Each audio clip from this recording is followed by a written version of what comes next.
Hello, it's Melbourne time. It's Keith Keller in Melbourne. I was going to say it's Melbourne and Keith Keller. It's Melbourne time. It's Tuesday here, and it's Monday in the US. And we're having so much fun trying to work out all these global time zones. That's going to become very important as we launch into what we're talking about today.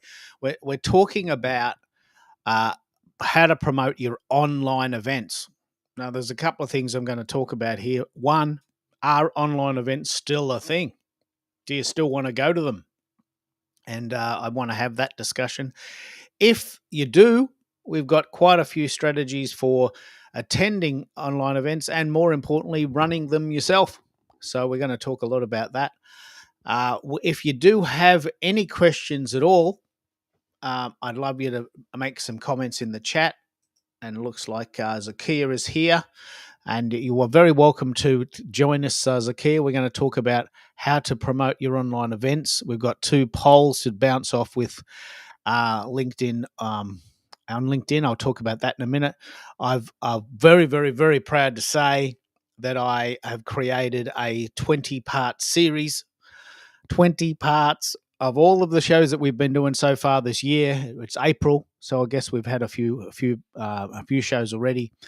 So if you want to find out about that, they are available now for free on soundcloud.com, soundcloud.com/Keith Keller. And there is indeed a show called What is Social Audio? And I've basically made a 20-part series about that and used Google Notebook. I'll tell you about this in a minute. And more importantly, in an up-and-coming show called How to Repurpose Your Show.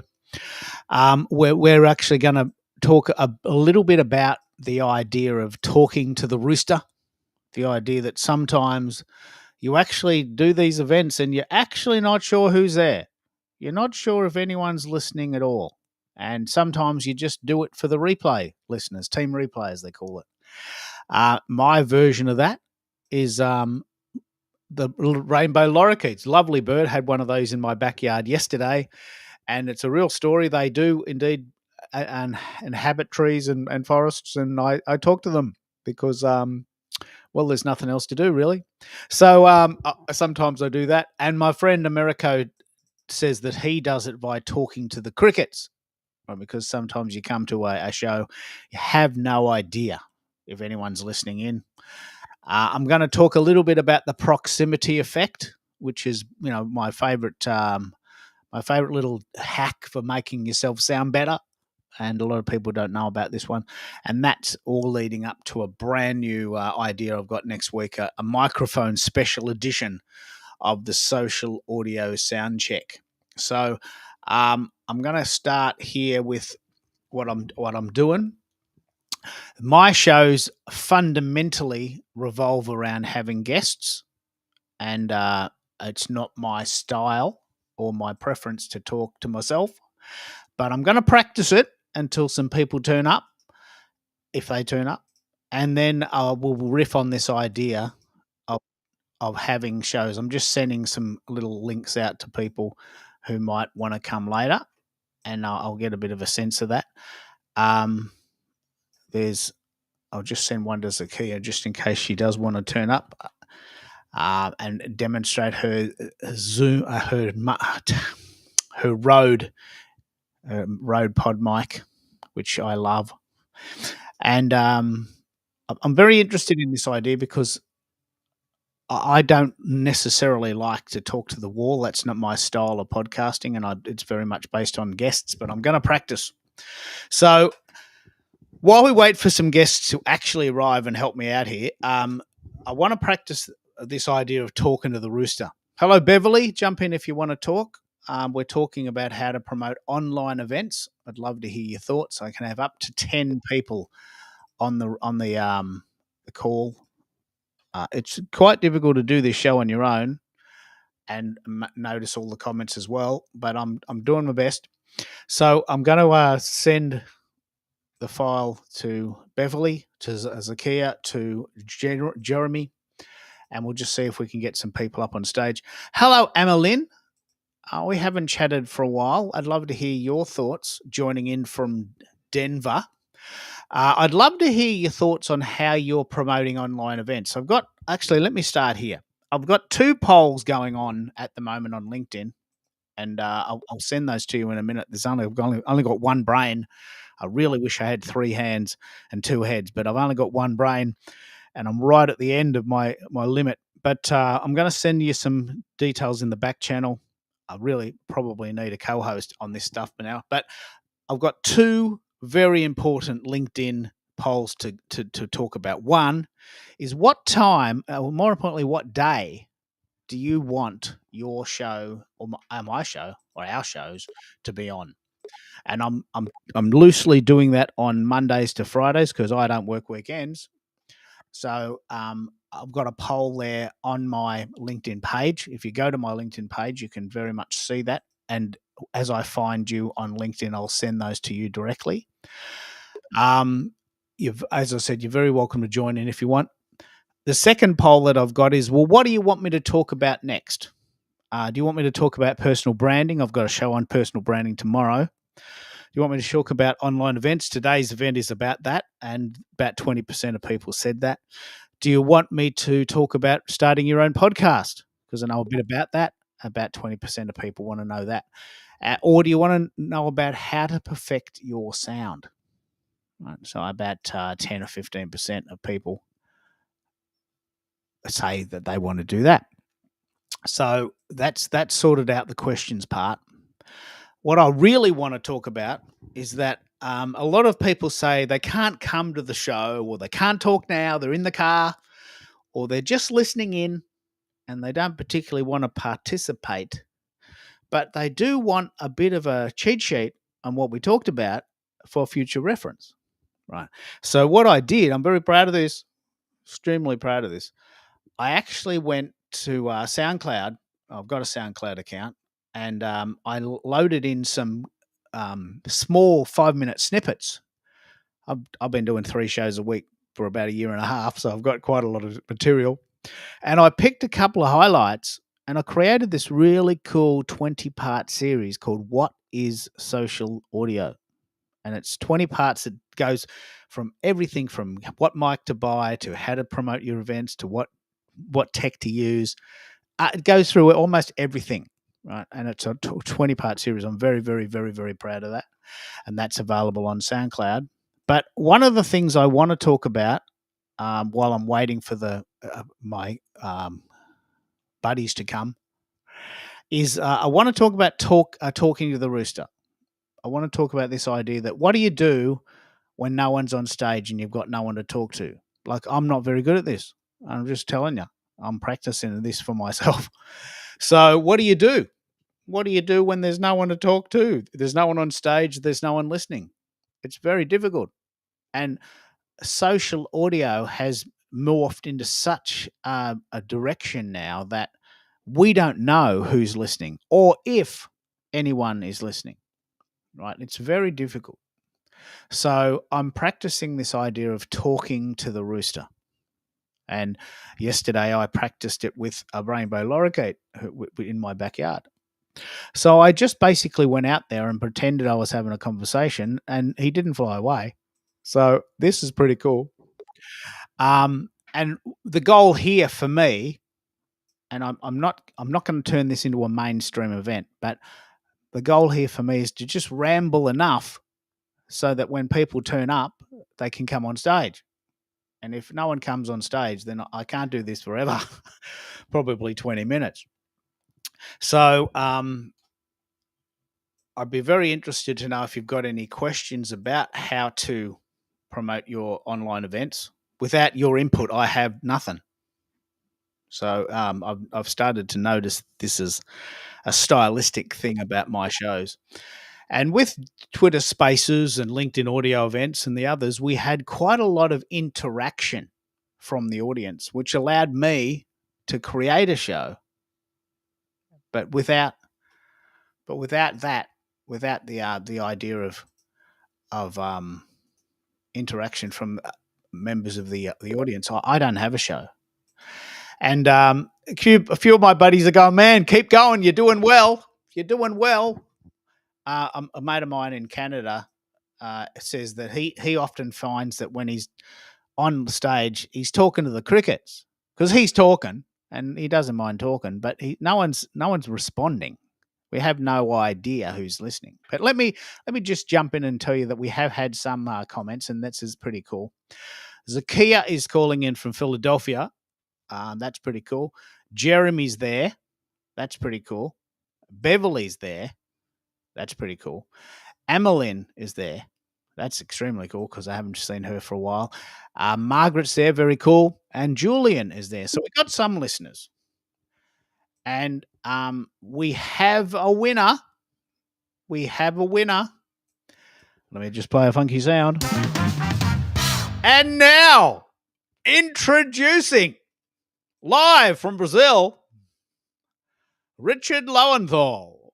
Mate, how you doing? You're saving my bacon here, and this is pretty cool. I did a pretty good job. I lasted. Just saving you from the cricket.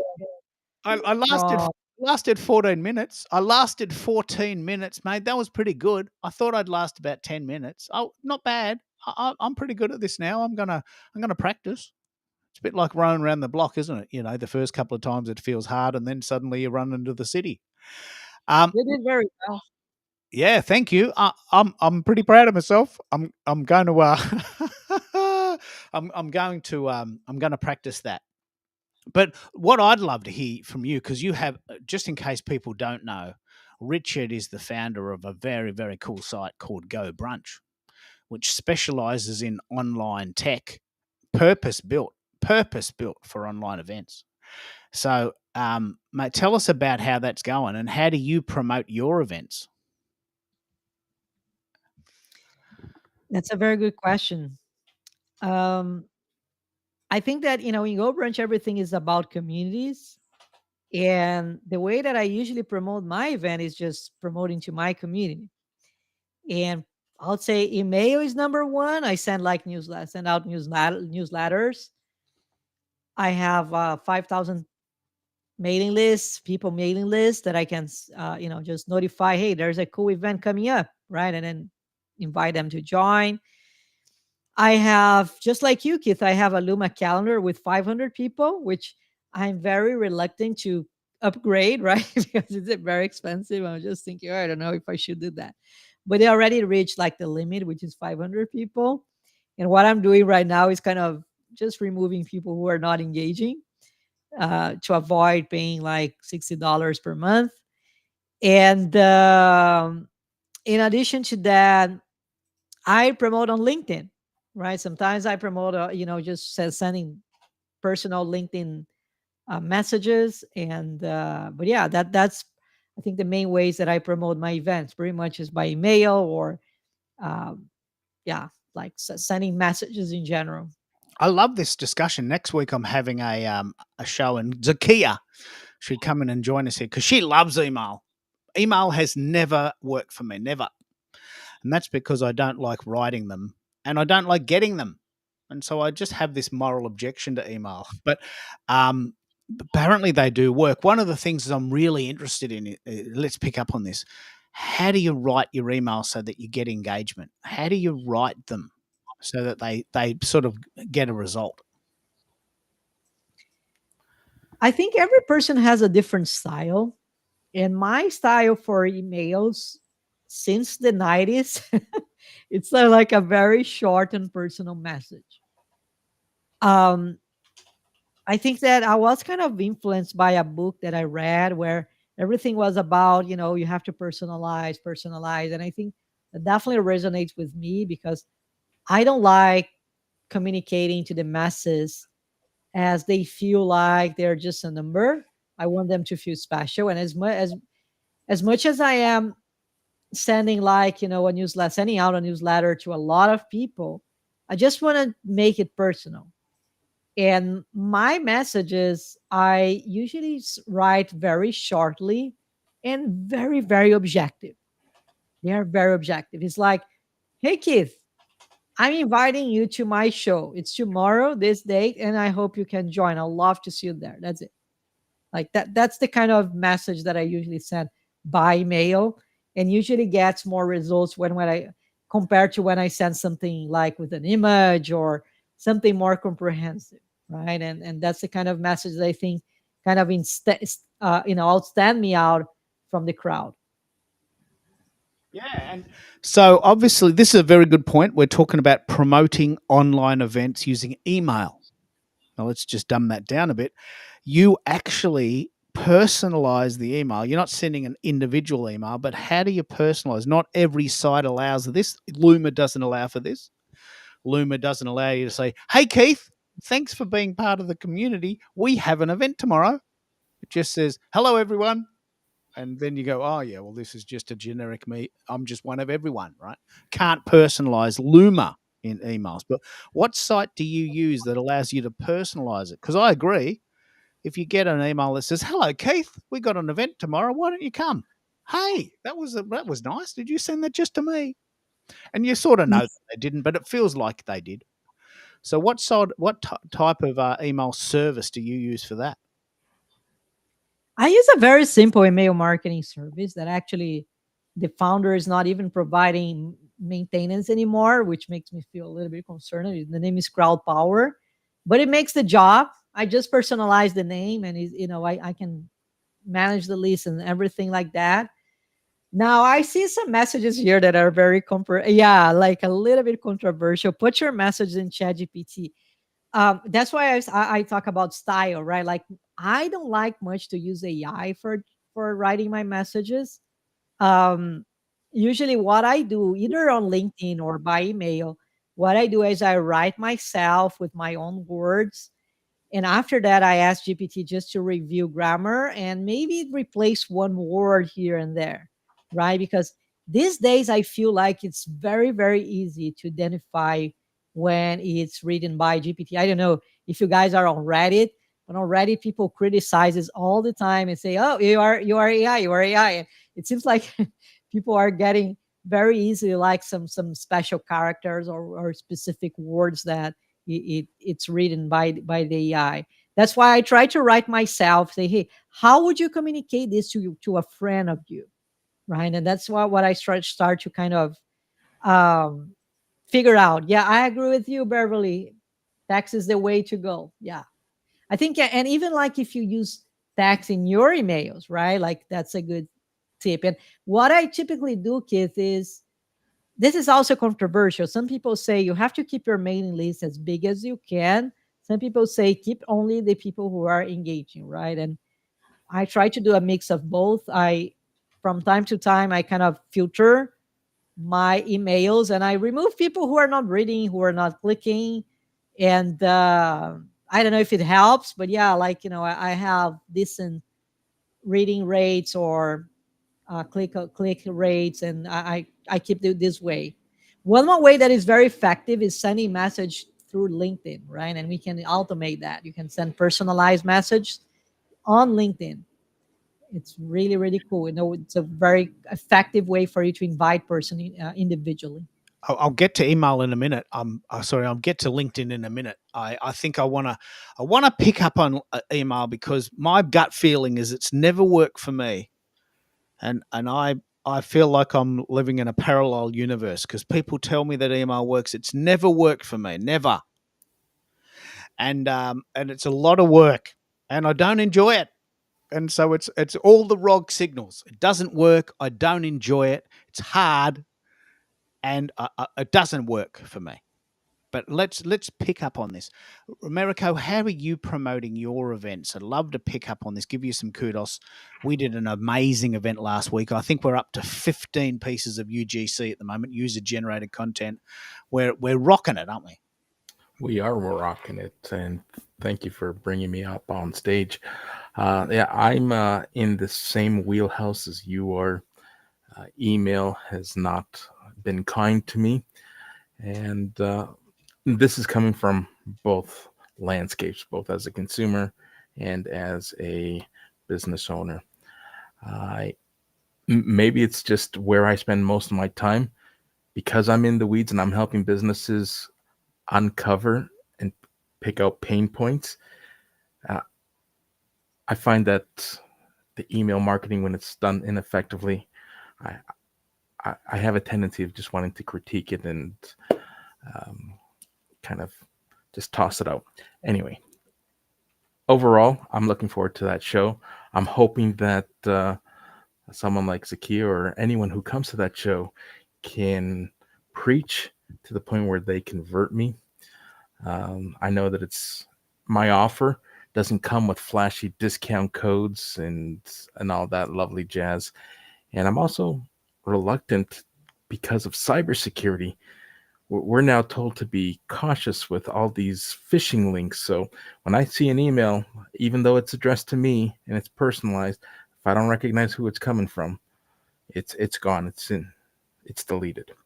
So I need something really compelling that'll help me strategize and operationalize an email strategy that will work for me. Yeah. Well, For now. But I've got a couple of ideas. I've got a couple of ideas. Let's pick up on this. Is pretty cool. Beverly doesn't like email either. Like I personally, it's my least favorite thing in the world. I hate it more than tax and mowing the lawn. Like I hate it. It's right down the bottom. It's right down the bottom with mowing the lawn, doing your tax, washing your dishes, vacuuming the house. That's how hard email is for me. How much I hate it. But it does work for some people.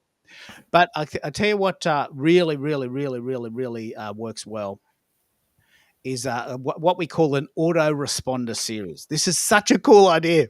Not all sites do it. Luma doesn't do it, but I was using Aweber. So say, for instance, and this is a very good idea because we're creating so much content. I created here a 20-part series based on all of the other shows that we've done. SoundCloud.com/Keith Keller. That's completely free on SoundCloud. Put your sounds in the cloud. Right? It's completely free. And there's 20 little snippets there about what we've been talking about on our shows. And collectively, it's a bit of a group effort. We've created 20 little snippets. Now, an autoresponder series, which is available on some services, allows you to say, okay, well, you've signed up for my free ebook or you've come to my show. I'm going to assume that you want to know about this. I'm going to send you an email once a week for, in this case, 20 weeks. There's a little bit of an unsubscribe button down the bottom because that's law. If you don't like it, just unsubscribe. I won't be offended. But once a week for 20 weeks, I'm going to send you one of these little snippets with a little bit of a decoder and a link so you can listen to it at your leisure. And if you want to know more, you can come to my show, right? And I'm seriously thinking about doing this. Now, why that's great is because you have the content anyway, and you write the email once, and everyone that signs up for your email list gets that autoresponder series. Now, I'd love to hear your thoughts on this, Zakia, if you recommend autoresponders as part of a strategy. And I was using Aweber for that. And I'll tell you how I did it. Back in 2014, I've been around so long. I'm using a lot of 20th century references lately. Because, for instance, I went to a cafe this week and the person who served me hadn't heard of Van Halen, hadn't heard of Alice Cooper, and surprisingly hadn't heard of the Scorpions, a 70s band. I get that. That's an old band. But she hadn't heard of Van Halen. And I'm starting to think, well, mate, maybe I have been around the block a few times. Maybe I have. So we've been doing this such a long time, we forget that this is new to people. Anyway, so the autoresponder series allows you to put a set of emails in a block, which you create one time. And then every time someone new joins, they get those emails. It's typically 12. But in this case, I could do 20. And I am just so proud of that. And then at the end of the 20 series that you've been connecting, some people will drop out. Some people will pick up and go, well, that was a really good interview. Geez, that was really good. Can I get more information about that? Or when's your next show? It does work. Have you tried or have you heard of this? Have you heard of this idea, Americo? This idea of the autoresponder series? I know of it, but because I'm so divested in email, I couldn't speak to it. Yeah. So does it make sense? Yeah, it does make sense if you find the right product and you're reaching out to the right audience. It Well, makes absolute sense. what happened in 2014? And to your point, David, that was my favorite album of all time. Van Halen's 1984 album, Jump, number one for 5 weeks. Jump, might as well jump. That was probably my favorite song of all time, the 1984 tour. But of course, a lot of people in this show weren't even born then. And I'm starting to realize that this is a thing. There's a lot of people younger than us. But the autoresponder series, and if you want to have a look at this, it's very, very cool. Or type in the URL. I wasn't expecting this discussion, but someone interviewed me, not dissimilar to what happened last week, America. Keith, you've been doing this a while. Tell us about that. And we turned that into a 10-part series. Crack the Twitter Code with Keith Keller. SoundCloud.com/crack the Twitter code. And each episode went for 10 minutes, and there was 10 episodes. And this is 2014 when Twitter was a thing, like it was thumping right at its peak. And I did this 10-part series, had hundreds of listens. I got thousands of speaking gigs out of that. Like I got just a massive strategy, because what I did is I set it up as an autoresponder series, but I also, every time someone said, well, what do you do? I don't know if I get you yet. All right, just listen to this 10-part series. If you get it, you get it. And then you'll understand what I do, and then we can go to part 2. If you listen to it and go, this is not for me, then we haven't wasted any time. You haven't wasted your time, and I haven't wasted my time. And I got hundreds of clients that way, America. It's such a cool thing. SoundCloud.com/crack the Twitter code. I'll just put that in the show notes in a minute. But Richard, have you heard of this idea, the autoresponder series? No, I'm not exactly aware of that. It's an interesting story, actually. Yeah. So what typically happens? This is a sort of a 20 sort of tens. It might even be a noughties strategy. Most people pitch for about they run content for about 12 weeks, and then they pitch at the end of 3 months. This is what we call a content marketing strategy. You don't know who I am. You don't really believe me. You don't trust me. Here's 12 pieces of content to prove to you that I know what I'm talking about. And then the 13th piece of content is, you know what, I really do know what I'm talking about, and I got an event next week. Why don't you come? Right. And to put this into context, our very, very good friend Bez, who can talk about this when he comes on the show, he did a 10-week sprint, he called it, 5 days a week, 10 weeks, 50 pieces of content. And then he did a pitch, which was exhausting. Probably a bit too much content for too little reward. But it's a common model. Rather than saying, hey, we've just met 2 minutes ago, can I buy you a beer, and do you want to get married? Like you go straight from buying you a beer to get married, and let's have a few babies, and we'll go to Fiji for a honeymoon. What do you think? I mean, it's just too fast. So you don't know who I am yet, maybe. Here's 20 pieces of content to prove that I do know what I'm talking about. And then if you do dig me, and then let's have a chat. And I can coach you on what you're doing, or you can come to my event, or I'll take you out for coffee, or I'll buy you that beer. I'm already married, but I'll meet you in Fiji.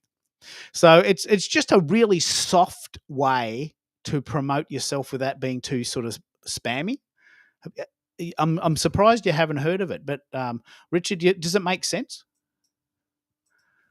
I think it does. And while we were talking, I was just remembering. I read a book from Noah Kagan, right, which is the founder of AppSumo, and he has a YouTube channel with 1 million subscribers. And here on LinkedIn, I think he has 100,000 followers. Right. He's a really public figure. Now, here's the thing. He was saying, I think recently I don't even remember what I read it. I think it was in a newsletter. But he was saying that he would exchange the 1 million subscribers on YouTube and 100,000 followers on LinkedIn. by his email list. Said he said my email list is more important than my YouTube channel, or my 1 million subscribers, 100,000 people from LinkedIn together, right? You can take it from me, but don't take my mailing list. You see, that's, I think, is the power once you start using more consistency. And there's a very big difference between, using emails for kind of getting new clients and using emails for just engaging, or developing relationship with the clients that you already have. And they are completely different kinds of categories, different software, different everything. Yeah, and look, I want to pick up on this, because this is still, even now in 2020s, I keep hearing it. I keep hearing email lists. I don't believe it.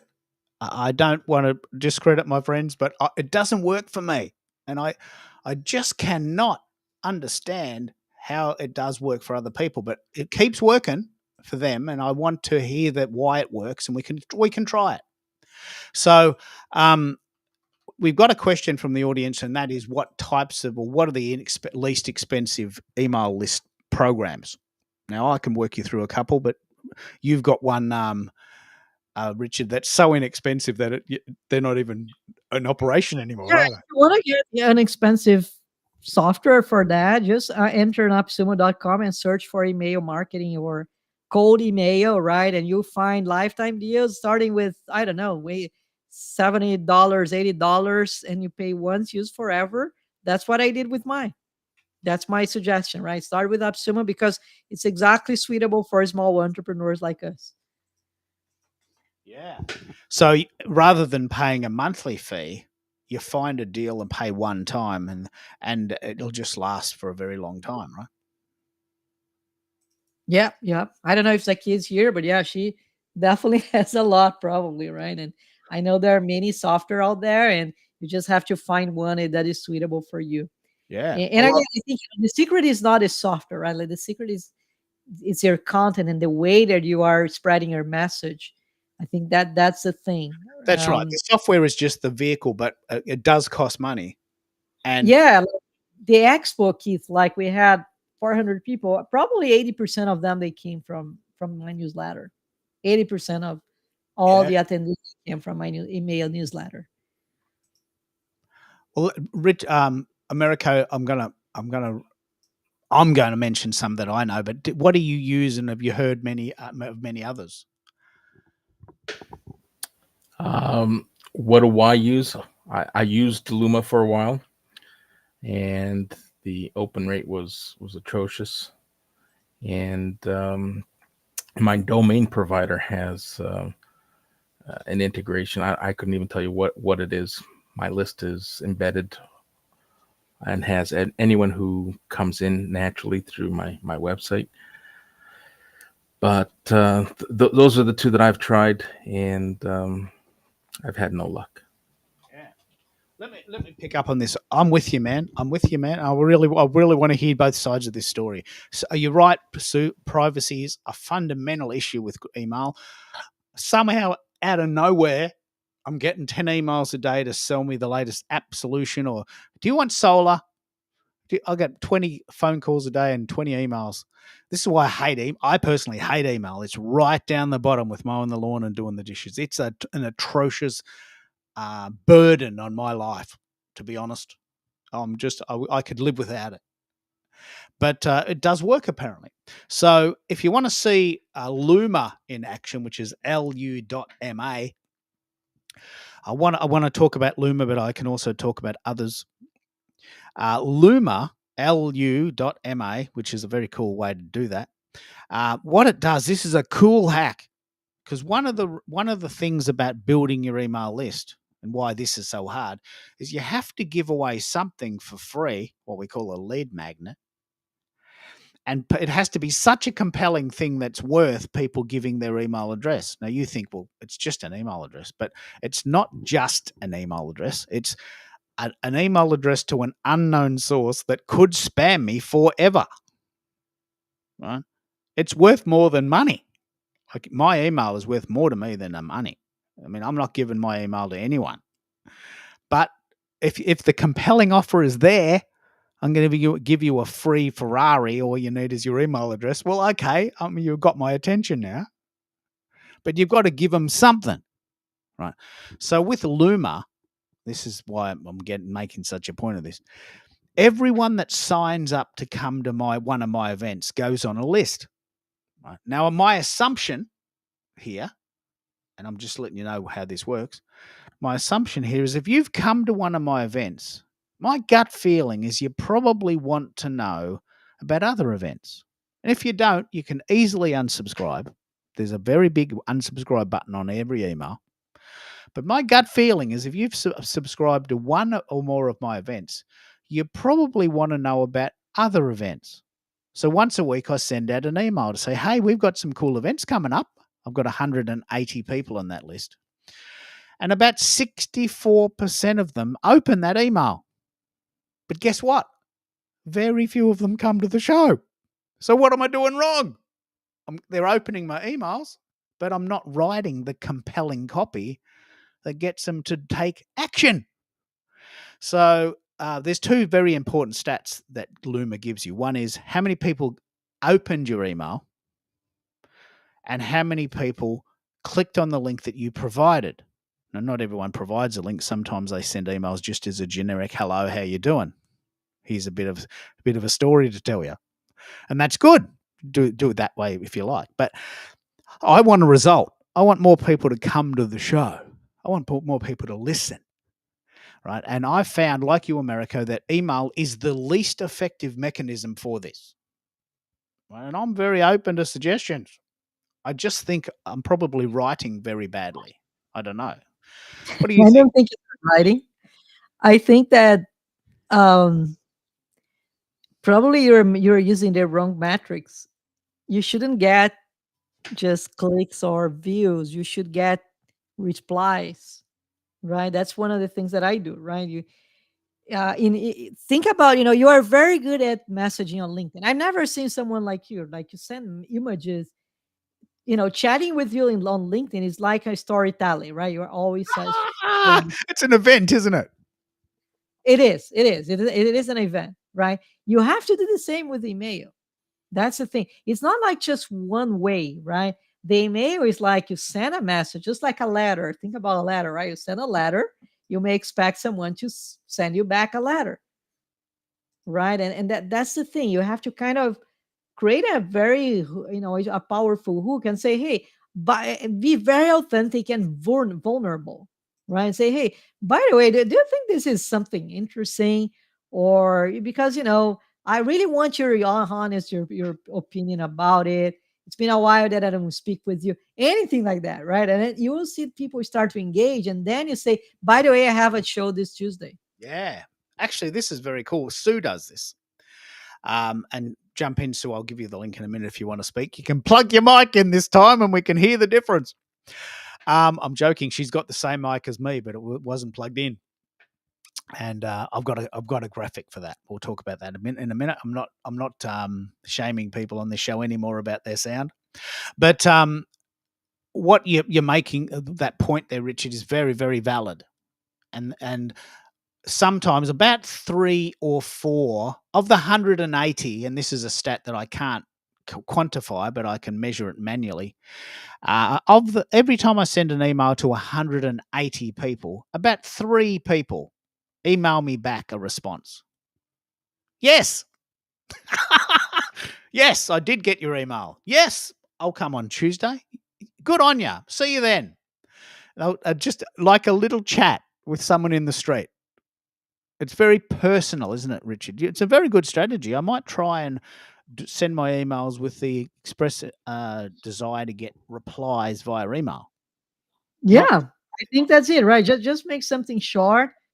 The same way that you do like your polls on LinkedIn, you can create a Google form and send it over. Say, hey, help me with your, and it can be way more comprehensive. You can ask way more stuff. You can collect way more intel, right, for your shows. I think that's a powerful mechanism, right? Like email these days is for you to kind of get replies, right? Many people say that it's not only for people to click. You are not selling. You are not a commerce person. E-commerce is all about clicks, right? But you're about inviting them to the shows.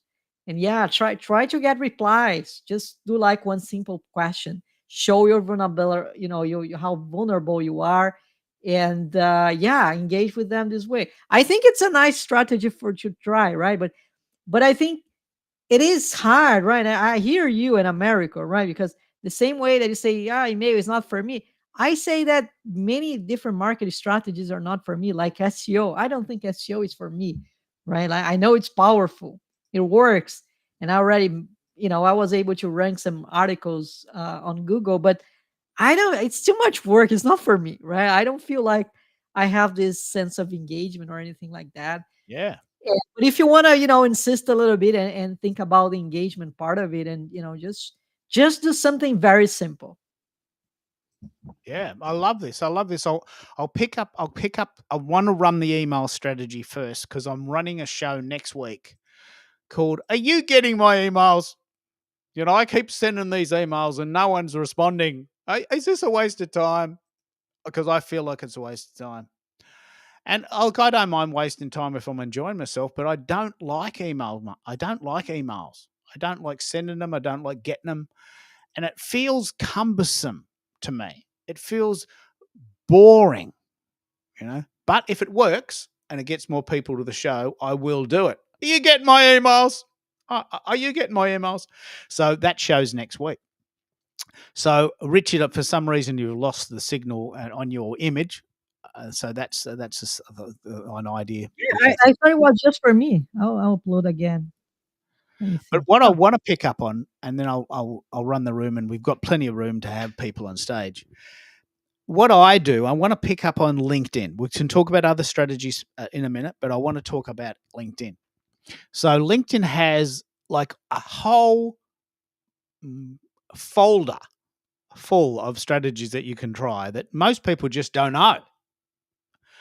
It is, I believe, probably the best marketing hack of all time. 1 billion users. I mean, in your town, any given town in the world, 50% of people in your town, unless you live in the country, are on LinkedIn. Like 15 million Aussies use LinkedIn. And it's probably the best marketing hack we've ever had. And there is quite a comprehensive free version, and there's quite a comprehensive paid version, which is, debatable whether it's worth that money. But I'm going to pick up on the LinkedIn strategy. I've got quite a few I want to share, but Americo, you go first. What do you use LinkedIn for, and how do you use it? Because it really is a bit of a miracle, isn't it? Yeah, it certainly is. It's LinkedIn, first and foremost, is a long play strategy. If you think you're posting and expecting instant gratification, you're at the wrong platform. You got to build community. You got to build trust. People have to like, know, and trust you in order to want to buy from you. Now, there's stats out there, and you might have them, and in fact, you may have been the one who shared them, but it takes, on average, 7 touch points on LinkedIn before someone engages in any kind of conversation. So if instant gratification is what you're looking for, with one call to action, and you sit back and watch the calls and the email invites come in, it's not going to happen. But yeah, 11 o'clock, and you wake up in the morning having your cornflakes, and you go, no one bought anything. Man, this is a ripoff. No one bought anything. I sent one email, I sent one post, and it should be working. What's going on? Is my computer down? Yeah, it's not instant, is it? No, it's not instant. And LinkedIn also rewards continuity. And so if you're a subject matter expert in one discipline or in one subject matter, you got to stay consistent on your subject matter. If you want to be 10, 20, or all things to all people, and you're just all over the place, you're not going to get the traction that you expect. And these are all lessons as solopreneurs, business owners. We all go through it at some stage. Hey, when I left my corporate role, I thought, hey, you know what I do is so diverse and cross functional that I can be all things to all people. Everyone's a customer, and everyone buys and exchanges products and money for services and all of that. And I failed miserably. But those are life lessons that you need to go through as through the entrepreneurial journey. And apparently, there's 9 or 10 stages of the entrepreneurial journey. But you gotta fall on your face. You gotta learn that the hard way. And we have people who shared this advice. Hey, don't make the same mistakes I make. And those are content creators that help build LinkedIn strategies. And we're so resilient to listening to what they have to say that we got to learn our own way. But that's the reality. It's a long play, niche, and be consistent. In terms of outreach, also have a strategy for your outreach. I leverage now some nurturing on opposite ends of the week. Monday and Friday, I'm nurturing my community, engaging with the comments, engaging with those who engage with my content, and reciprocating by engaging in other people's content. And you start gaining a little bit of authority, and people start recognizing you, and they start visiting your content, and you start to nurture that. And then it's a great segue to get into and build and strengthen a DM strategy. So that's where I get most of my attendees to my events. All my invites are right now, they're going through DM. If I schedule an event and I have the right subject matter, I can now focus and filter. All right, is this a geographic? Are there geographical limitations? Do I just want to invite people from Australia, the US, Canada? I can now filter my community. Hey, I want to target an American audience. I'll invite all my connections. Take our show last week when I had Peter on. Peter was in the Open to Work community. He joined me in the storytelling episode that I hosted. So I reached out to all my contacts in the state of Texas, all my HR contacts in my entire community, and I invited them to the show. So that strategy seems to work well for me. That's working. Right? This is great. I love this. I'm gonna talk about. I'm just making this up as we're talking. LinkedIn's 3-point plan. First of all, you want to have a group of followers, a group of people seeing your material, right? Now we can talk about that strategy. That's probably right at the top. It's a fairly loose one, but you can send invitations to I'm going to talk about this in great detail in a minute, and you can send invitations to people you want to connect with, right? And I'll talk about how to do that in a minute. And then we've got to have a DM strategy. Now, DMs are about as popular as email, but I love them. Like, by comparison, I'm going to pay someone else to do emails. I'm going to pay someone else to mow my lawn, but I'm sending my own DMs. I'm not outsourcing that. Like, I am the DM king, or the demon, depending on what you believe, because I do it a lot. And I've got it down. Like, I just love DMs. But mate, I want to pick up on Richard's LinkedIn strategy, and please come up on stage if you want to share how you use LinkedIn and what's working and what isn't, because I'm going to share a pretty cool strategy in a minute. What do you do with your strategy on LinkedIn, Richard? Do you have a strategy, or is it a bit? Yeah, I have a lot of stuff going on my LinkedIn.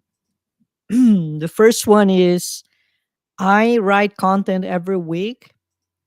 And, it took me some time to kind of find what people would like to read, right? Like, I was trying to write random stuff about AI, about live, about, different stuff, and it wasn't working. And then I realized that people would like to hear about my business, right? Many of them, they were like users, and they were like interested in about that. And then I kind of connected my emotional point of view with my product to write about belonging, about connection, and that started working better. Yeah. Um, Yeah. that's one of the things that I do. So you wrote posts or you wrote articles? How did you use LinkedIn for Yeah, that? yeah, that first option, and pretty much I write every week. I write by myself. I don't use AI usually. Like, to be honest, I don't like to do that. It's not something that I enjoy, but I feel like I need, right? Because that's the social media strategy. It's not something that is one of the things, Keith, that if I could replace by something else, I would, really, because it's not something that I enjoy doing. But I know that many people like what I write. They say, "Oh, I was just waiting your article here," right? And I was like, "Okay, that really motivates me," right? And then I write something every week. I connect with emotions. I try to show a certain level of myself, or who I am, connected to my career, my business. Um and in addition to that, I connect all the time with a lot of people, right? I have, like, I try to reach the 100 connections that LinkedIn provides, right? And then I connect with 100 people that I find who is suitable to my audience, like creative coaches and ADHDers, all sort of people that I feel they are target to my audience. And after connecting with them, to be honest, I usually do like a very small pitch because I have nothing to lose. I already have a no, right? And some people don't like it. That's okay. I already do a very small pitch saying, hey, thank you for connecting. If you have 5 minutes, if you have a minute, check my platform that helps people to connect more easily online, something like that. And I already have some sales, to be honest, doing that, right? And it works. And of course, after that, I start engaging with different stuff. This is okay. I spoke about content, I spoke about connections. And then, in addition to that, what I do is I comment, right? Commenting is something that is very powerful on LinkedIn. I there's a feature on LinkedIn. I'm not sure if people use much, which is activating all the notifications for certain people. And I use that combined with a tool that is called Power In, right? Just to know who I am following and the people that I need to comment, because it has to be consistent. And then I check everyone who I'm connecting and say, hey, this person here is active on LinkedIn. I have to follow, I have to, engage with them. And then, every day, every single day, I check this list and I see, like, okay, let me see. I don't do AI for commenting. I don't do that because I feel it's super artificial. Like, oh, this is the key component for your life to succeed and this stuff like that. I really don't like. I really only comment when I really feel like I can add value, right?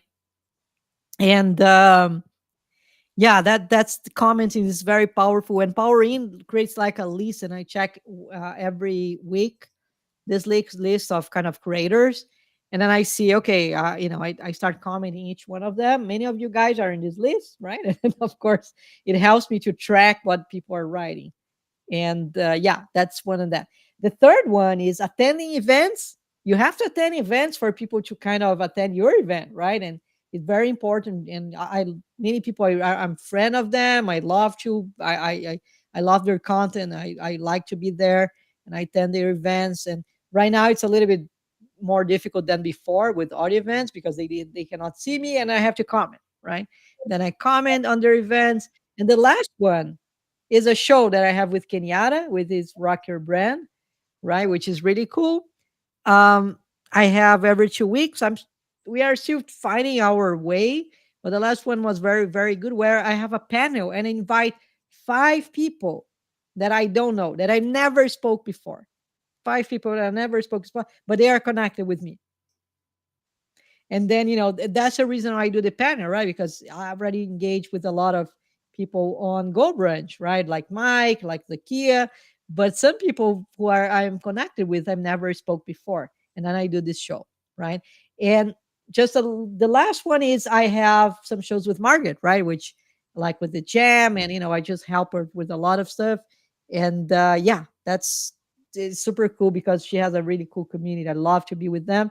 And that's pretty much, I think, my strategy that I have on LinkedIn. And that's all I've got to say about that, as Forrest Gump would say. That is brilliant. Like, that is just really great gold. Since you've been chatting, we've had 3 or 4 people come into the call. We've got 6 on stage now. I'm going to pick up on this. Ladies first. Zakia, I'd love to start with you. A lovely yellow color in amongst the browns and the purples. What are your thoughts on LinkedIn? And we can indeed circle back to email because this is your patch. But let's start with LinkedIn and pick up on what Richard said. Was there anything there that resonated? Let's continue the LinkedIn strategy idea for a moment.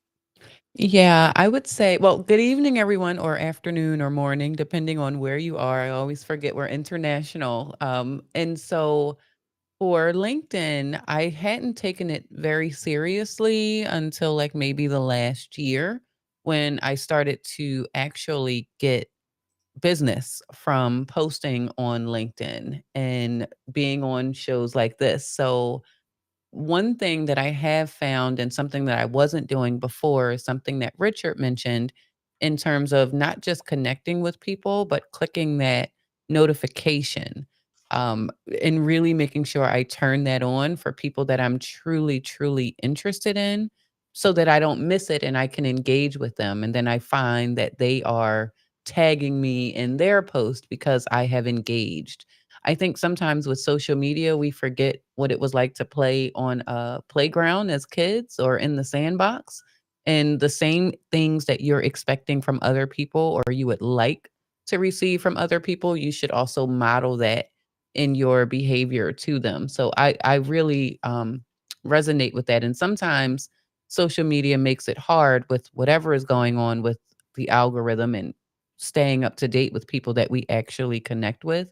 But for me, that following and turning notifications on has really been, and I hate to say game changer because it sounds like I'm AI when I say game changer, but that has really made an impact. And what's your take on comments? This is a bit of a pain point for me, and I know a lot of people either love this strategy or hate it because it's very time consuming. What's your strategy with doing commenting on posts that you might even enjoy reading? Do you just say, "Hey, good on ya," tick, or do you try and write something meaningful? And how do you do that? Like, how do I you I find the time to do it? And what's your thoughts? I definitely don't do the good on ya and just kind of checking it off on a I'm box, teaching right? you to speak Aussie. You've got it. You've worked it out. But because again, that goes back to that idea of what you put out is probably what you're going to get back. So I am genuinely following people that I want to interact and engage with their content because I'm learning something. And for the most part, it is a thought provoking comment. I'm trying to add to the conversation.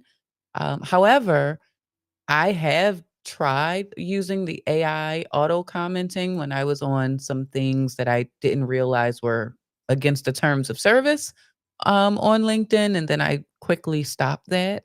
But yeah, I try and do very kind of thought driven responses and or thoughtful responses if it was something that I genuinely found interested. Otherwise, you're just getting like a light bulb or a clapping hands or a show of support. But if it's an actual comment, I'm hoping to add value to the conversation. And in terms of time that I spend, I set myself a 60-minute allocation daily for interacting on LinkedIn. And if in the first 15 minutes I am not getting anything of value that I can add, I come back maybe about 2 hours later to try again. I love this. I love this. This actually picks up on what I call my LinkedIn power hour. I coined a phrase. So my strategies in DMs. I'll talk about DMs in a minute. I personally do not like commenting in the open. I just don't have. I just my brain freezes up when I'm sort of noticing that people are looking. I would prefer to talk to the person directly. I've actually found that works really well for me, but not everyone's up for it. So I have a power hour after breakfast, and I meditate every morning. And I just, for 1 hour, I just check my messages, see where all of the energy is flowing, and I spend a concentrated hour between probably about 7 and 8 a.m. Reading my comments, looking at who's followed me overnight. There's been quite a few because we're working. I'll talk about this in a minute. And I just spend 1 hour a day on my LinkedIn Power Hour. But that could be, if you're into it, that could be just as effectively done by commenting in the open, if that's your strategy, because LinkedIn will reward you for that. And I am so fascinated by this. I want to pick up on how other people are doing it. Do you want to jump in, Mike? You were before Bess. I'll go some order going on here. How do you respond to DMs? How do you find new followers? And how do you respond to comments in the open? You can take that wherever you want it to go. I mean, you might not do all three. What do you do? New followers find me. Beyond doing shows like this is I have a newsletter that I'm doing. I need to get regular or more regular on it. I post at least once a week. And if you look at your dashboard, it actually tells you what to do. It says post at least once a week, comment, and then contribute. I don't do a lot of contributions. They're looking for like collabs on various topics. But I definitely am commenting. And as others have mentioned, I have notifications turned on and I'm looking for what people are posting. And then I follow up on those posts with comments. And all of those comments are relevant. Yeah, that's good. That's good. I mean, the time is of the essence. We only have so much time, but also skill. I'm just not a very good writer, and I don't like to post in the open, but I love to chat. So DMs is where I spend my time. I'll talk about my strategy in a minute because I want to hear everyone else's strategies because I'm learning as well. Bez, what are your thoughts on commenting in the open versus DMs, and how do you find new followers? We just want to test my audio. Can you hear it okay? Yeah, we can. It's deep and Okay. resonant. You're coming in loud and clear. Deep and resonant. All right. What I do is, and I've in essence taken a week off, and I'm actually growing, even though I took the week off. Got 35 people I got to get back to and accept their connection request. But it's a multi-pronged approach, right? And you have to do it with intention. Why are you doing what you do? And come at it and get to know what is important to LinkedIn. So there's two things that's been talked about a lot on LinkedIn that's important to LinkedIn and the algorithm. And this is ad hoc best guess from people who are smarter than me that try to figure out, hey, what's important to LinkedIn this year? Because it'll evolve over time. And so what people are reiterating, or I'm hearing the same thing, is there's two things: relevancy and frequency, right? And it does make sense, relevancy, because who does LinkedIn cater to? Hey, the recruiter who's looking for the job seeker. That's plain and simple. Yeah, they have a product called Sales Navigator. They do have ads, but they make most of their income, about 11 billion out of 18 billion or so, on LinkedIn Recruiter. And that LinkedIn Recruiter costs about $6,500 to $7,500 a seat. They make a lot of money there. So now that you know that, it makes sense that relevancy is important for LinkedIn, right? The other thing that's important is frequency. Do you have a rhythm or a cadence? They will reward you based on that. So based on that, there's a few things you can do on LinkedIn. Everybody mentioned a few things here. I came in on the end of what Richard was saying, so I didn't catch that whole conversation. But one thing that stood out that Richard said is, hey, if you want people to attend your events, attend their events. That's a little quid quo pro for you. It happens in the real world too. It's exactly that. But something a multi-pronged strategy, and you got to pick what you like to do, right? Because if you don't like to do certain things, like Keith, you mentioned a few things, then you're not. It's going to really come through when you try to do something and you're not really excited about, right? So, getting on a show like this is important, right?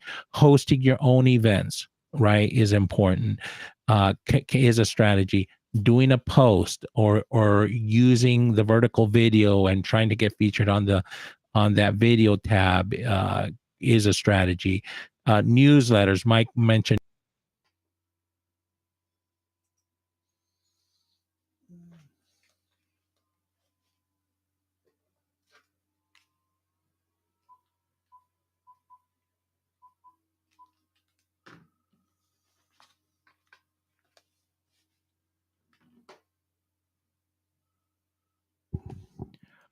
Oh, it looks like we've lost Bez, and I think Richard's got to go. It's getting late there, man. So thanks for that.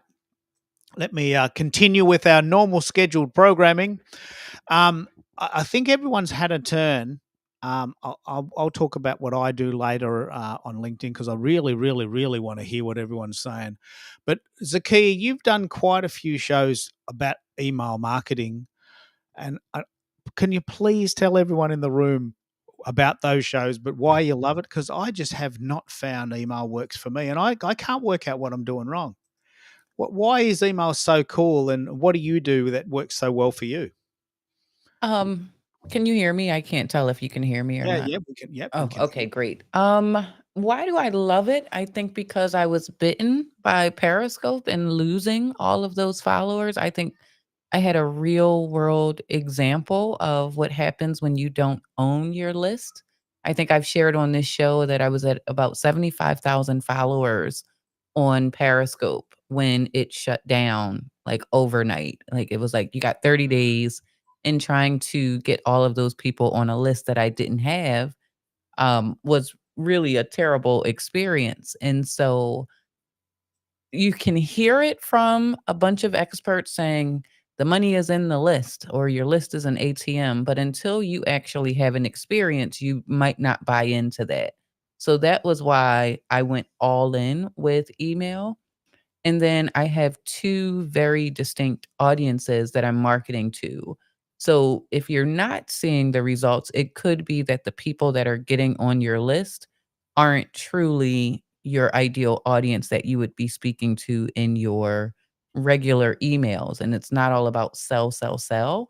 When you are in there, most of the time, I'm sharing behind the scenes of what didn't make it on a live stream or asking them to help me choose the next ingredient that we should try out or the next hydrosol that we should make if it's my soap audience. For the tech side and the entrepreneurs that I write to for Business Tech Lab, all of them are very interested in the technology side. So I think I was just really intentional with the lead magnets that are on my website. Like, you're not going to download a soap making starter guide if you're not interested in making soap, right? And then there's a whole series of emails that make sure they're taking action, number one. So you got that free lead magnet. Now, did you do something with it? Most people download and never, ever, ever read what they downloaded. They just give you their email address. They're not your target people. So making sure that what you've given them in that lead magnet is truly valuable, right? Something that they want, something that's valuable, and something that's going to get them results on what you've promised. Because then they get a chance to see that, oh, this isn't another snake oil salesman that's going to spam me and then hopefully sell me something. It has to lead to the next logical thing, which could be a $7 program, a $49 program, or a $600 program. But that's typically how I use my email. It's really a relationship with my subscribers.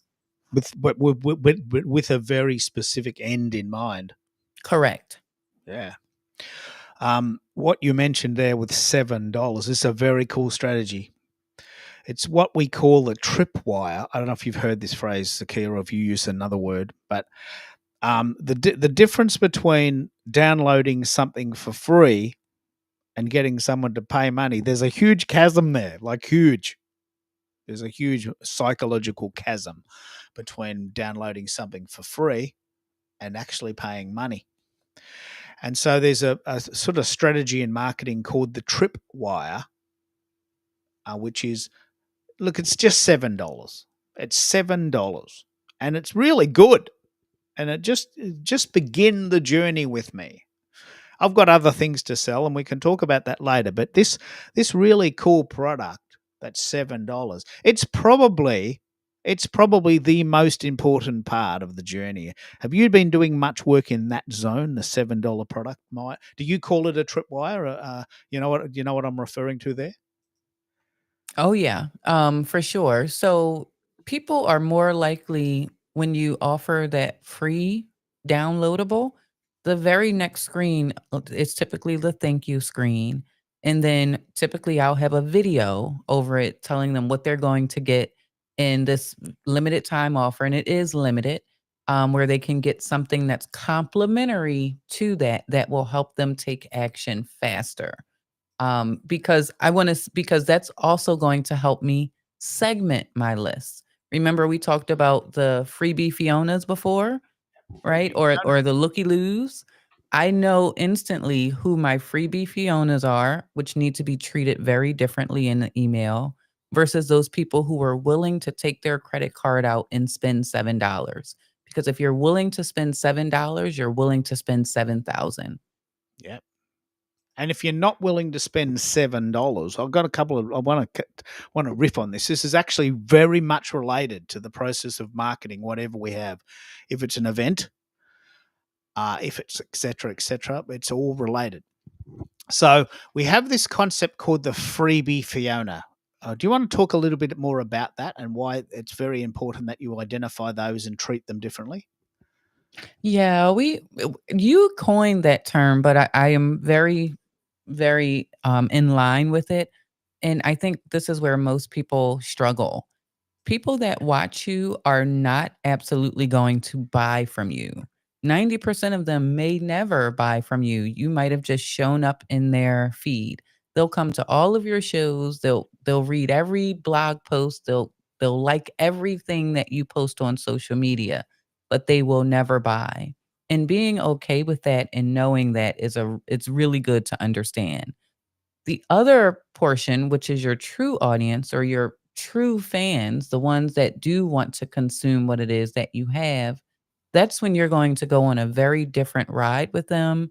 You're going to nurture them and all of that. But my freebie Fionas, I'm going to keep giving them more of the free, because freebie Fionas, to me, they serve a purpose in number one, sending a signal to the social media platforms that the content is valuable. So that's money in the bank as well, because then your organic reach is going to grow. But then also for my email, right? We never want to end up in spam. So even if they're opening those emails, that's sending additional signals that I am not spamming my folks. It's going to help with that open rate. Wow. So they do That's serve a a very purpose. lateral view. That's very lateral, because you can be sort of quite literal and say, well, geez, they're never going to buy anything. Let's get rid of them. That's too simplistic. Let me pick up on this. I want to hear if other people have heard these phrases. These phrases are not mine, but a LinkedIn master, who I honestly can't remember who it is, and I'm a bit embarrassed about that, coined this phrase, freebie Fiona, a person who always comes to your free stuff but never, ever, ever buys anything. And that's fine if you've got unlimited income and no bills. But as soon as the bills come in, you've got to start paying money to people who also charge you money. So it's not part of the creative, really an effective creative economy discussion. But then you've got, and this is who you're actually creating your content for, the loyal Laura's. And let's just picture who loyal Laura is. Loyal Laura thinks, you know what, I'm not quite sure yet. I'm willing to have a go, but I don't know if you're the right person for my $97.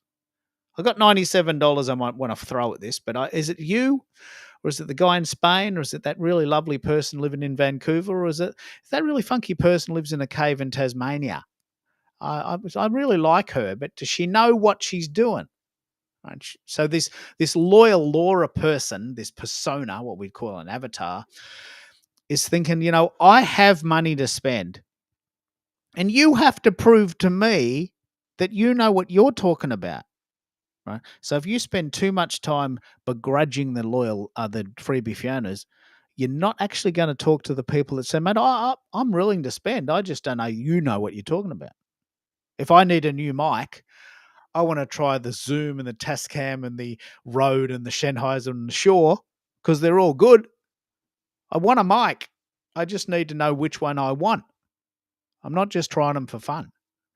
So it's very, very, very important that we have this loyal Laura mindset, that there are people in the world that want what we have, but they don't know that you're any good.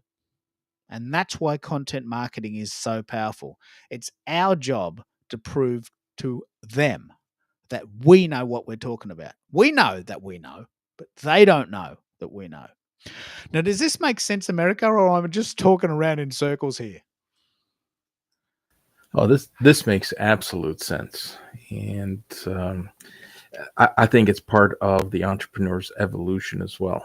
And Zakia said it best. Knowing who they are and understanding who they are is important, because I'll have someone jump in my calendar and want to get the most out of their 30-minute free consultation, call it what you want, coffee chat, virtual introduction, and they're going to pick your brain, and they're the freebie Fiona. They're going to ask all the questions, try to collect enough and piece things together and kind of run with it on their own.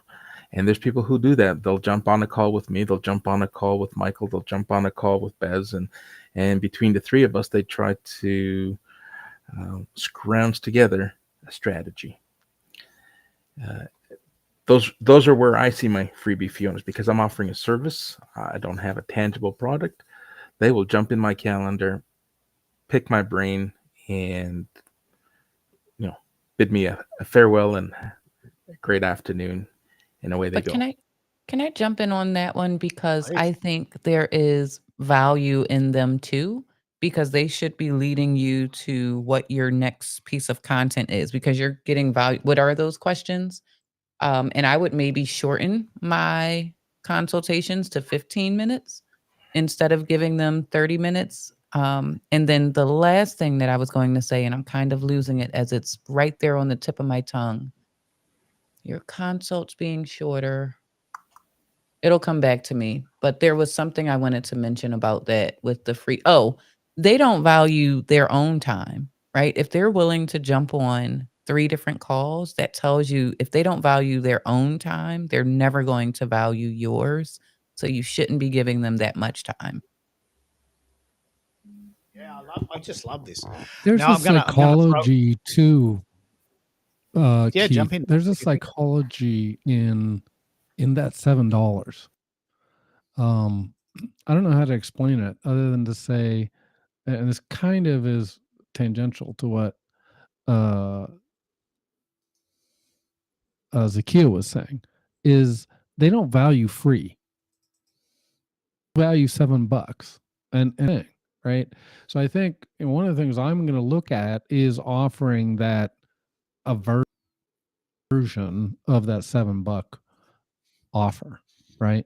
And it could be more, it could be less, but there is something very odd about that. Now, I'm from a user perspective, I'm also coming from the other side, because I want you to show me that what you are saying is real. Yeah. So that may mean a demo, an actual demo, and now for that I may or may not pay. It's there has to be a little bit of a loss leader or top of funnel. But I mean, GoBrunch is a perfect example. I cannot remember who got me into GoBrunch now, but I am way deep into GoBrunch. And that's the other thing I wanted to bring in about, you can call it UGC, you can call it, your, you really using using your product. So you see, and you can use, UGC directly, or you can just, get people. I mean, Richard doesn't really know what he has, I think, in some respects, in his very loyal user base. So as you develop your service, you need to be bringing along your users, and seeing if there's a way. I'm not saying to market them, but certainly have like reviews, or have them even, like on your shows. See if there's a way to engage your show followers, to either at least comment or repost. But I think the free thing seems to be, a bit of a snag, and so I think you have to get past that, and make use of that. And like I said, it could be through use of having them do clips or whatever. It may not actually mean dollars and cents, but it could be having them use, doing UGC for you. Yeah, because we've had this conversation. I really love this discussion. You've actually mentioned the word horse trading, which I know exactly what you mean, but I've never heard it say that way. Do you want to pick up on what a variation on this could be? I mean, if we're in the position where we absolutely can afford to not get paid for every transaction, a horse trade could be good. If someone's very good at SEO, they could do that and you could do their graphics. Or if someone's very good at graphics, you could do that and they could write your blog posts. I mean, because often what we're going to spend that money on is something that they can do. Like I've often said I'm very happy to be paid in tech, because the money that you give me is just going to be, I'm just buying tech. So, I mean, I'm just cutting out the middleman. You just buy the tech for me and send it to me, because that's what I'll be buying. I'm not using it to put petrol in the car or food in my belly, because luckily I've been around the block a few times and I've saved a bit for that. But, this is very, very, very interesting, isn't it? Yeah, I actually, I've come up with a couple different names. I call it like skills bartering, or I mean, there's a number of different ways to describe it, but it's basic. The other thing that we get stuck, maybe as solopreneurs or entrepreneurs, have to do everything, and even so, this is a creative way.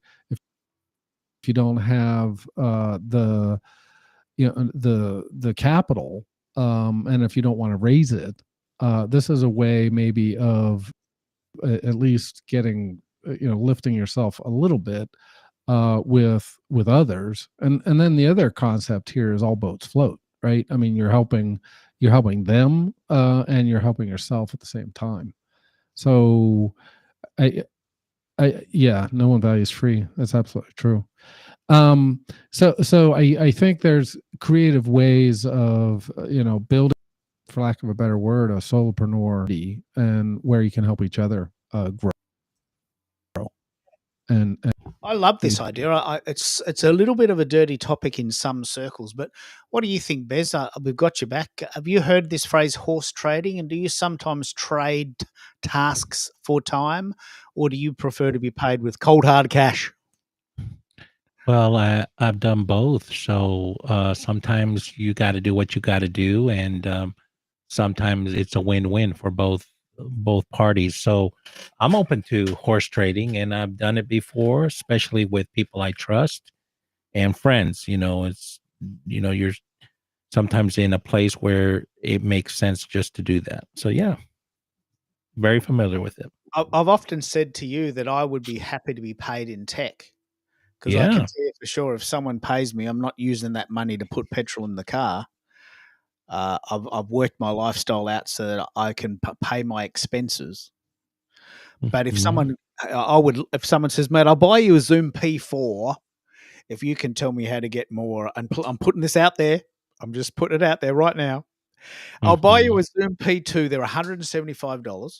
So rather than you paying me $175 and then I give Amazon $175 and then they send me the Zoom P2, why don't you just buy it and send it to me?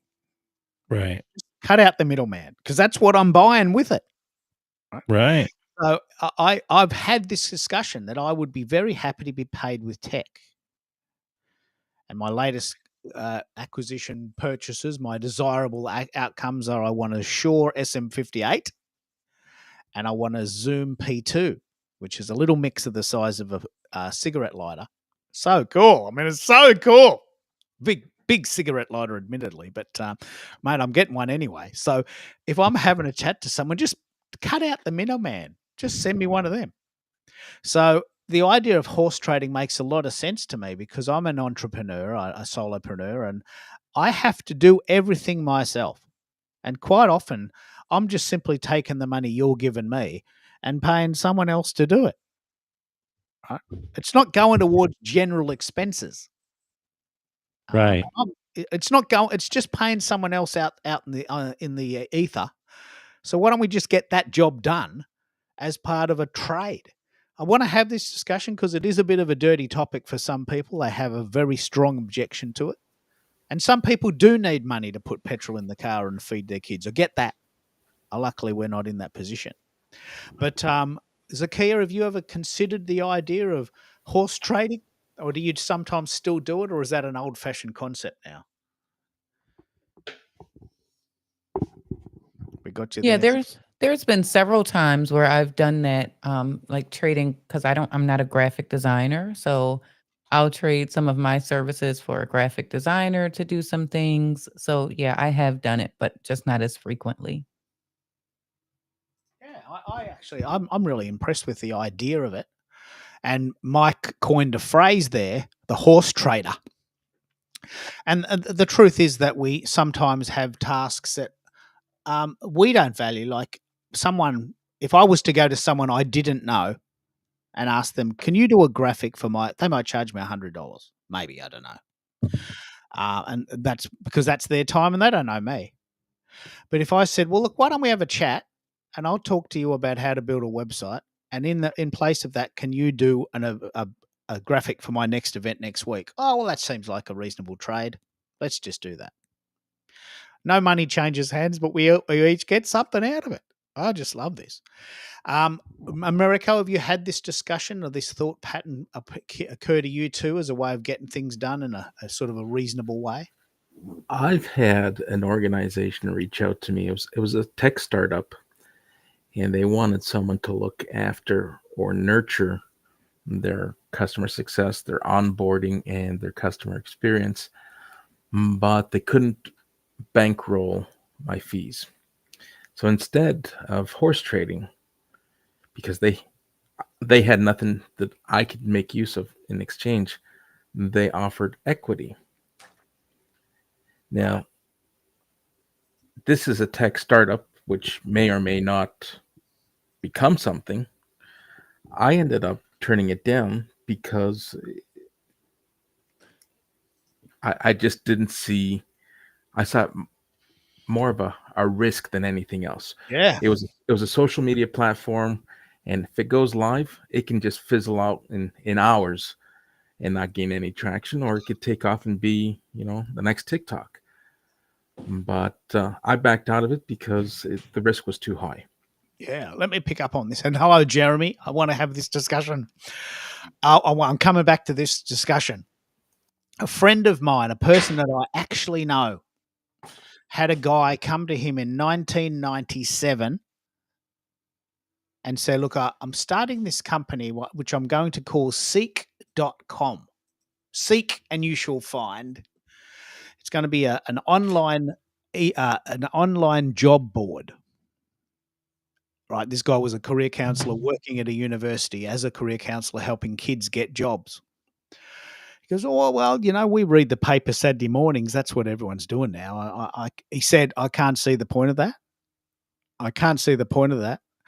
But good luck.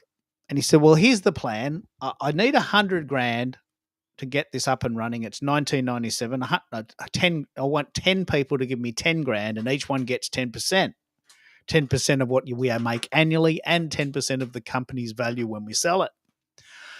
Because you're like, that sounds like a pretty good deal, but look, it could fail. And then that's $10,000, my dollars, down the toilet. Right? He says, so I respectfully say no, but good on you and good luck. Right? I tell this story a lot now. So that particular company makes $850 million a year and is currently valued at $8.7 billion.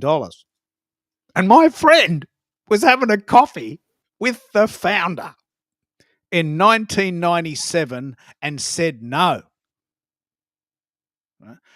So in that context, the risk was very low, Americo. But you're right. You just don't know, do you? It's I just find this stuff fascinating. The other very, very, very interesting story is a guy I personally know, went to an audition with AC/DC when they were very young, 1972. They're a Melbourne band.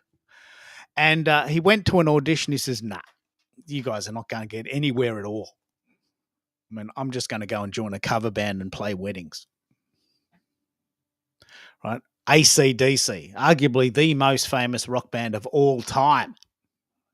That's a highly judgmental comment because I'm an Aussie and I'm very proud of him. But, he said no. And how can you know? In 1972, they were just starting. They were just young kids bashing out songs in their bedroom. They were probably bloody hopeless. So I always find this discussion very, very interesting because there's kernels of goodness in everything, and we just have to sometimes have the courage to try. Has anyone else got any of these stories they want to share? Jeremy, have you got a founder story where you sometimes have been asked to have sweat equity, we call it? Any thoughts on that? I don't have any present thoughts of it other than the business that I'm presently in right now. But I don't want to share. Yeah, that's because I'm just saying.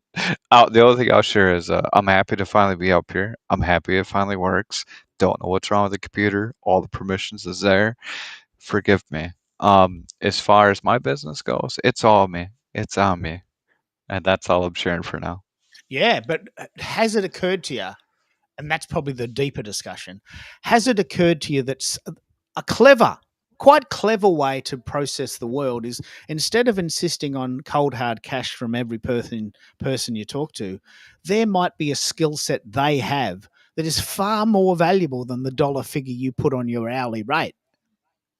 You might say, look, I think my skill set is $200, but I really, really, really want a Zoom P2. And they're $185, and this person sells them, and I just want one of them.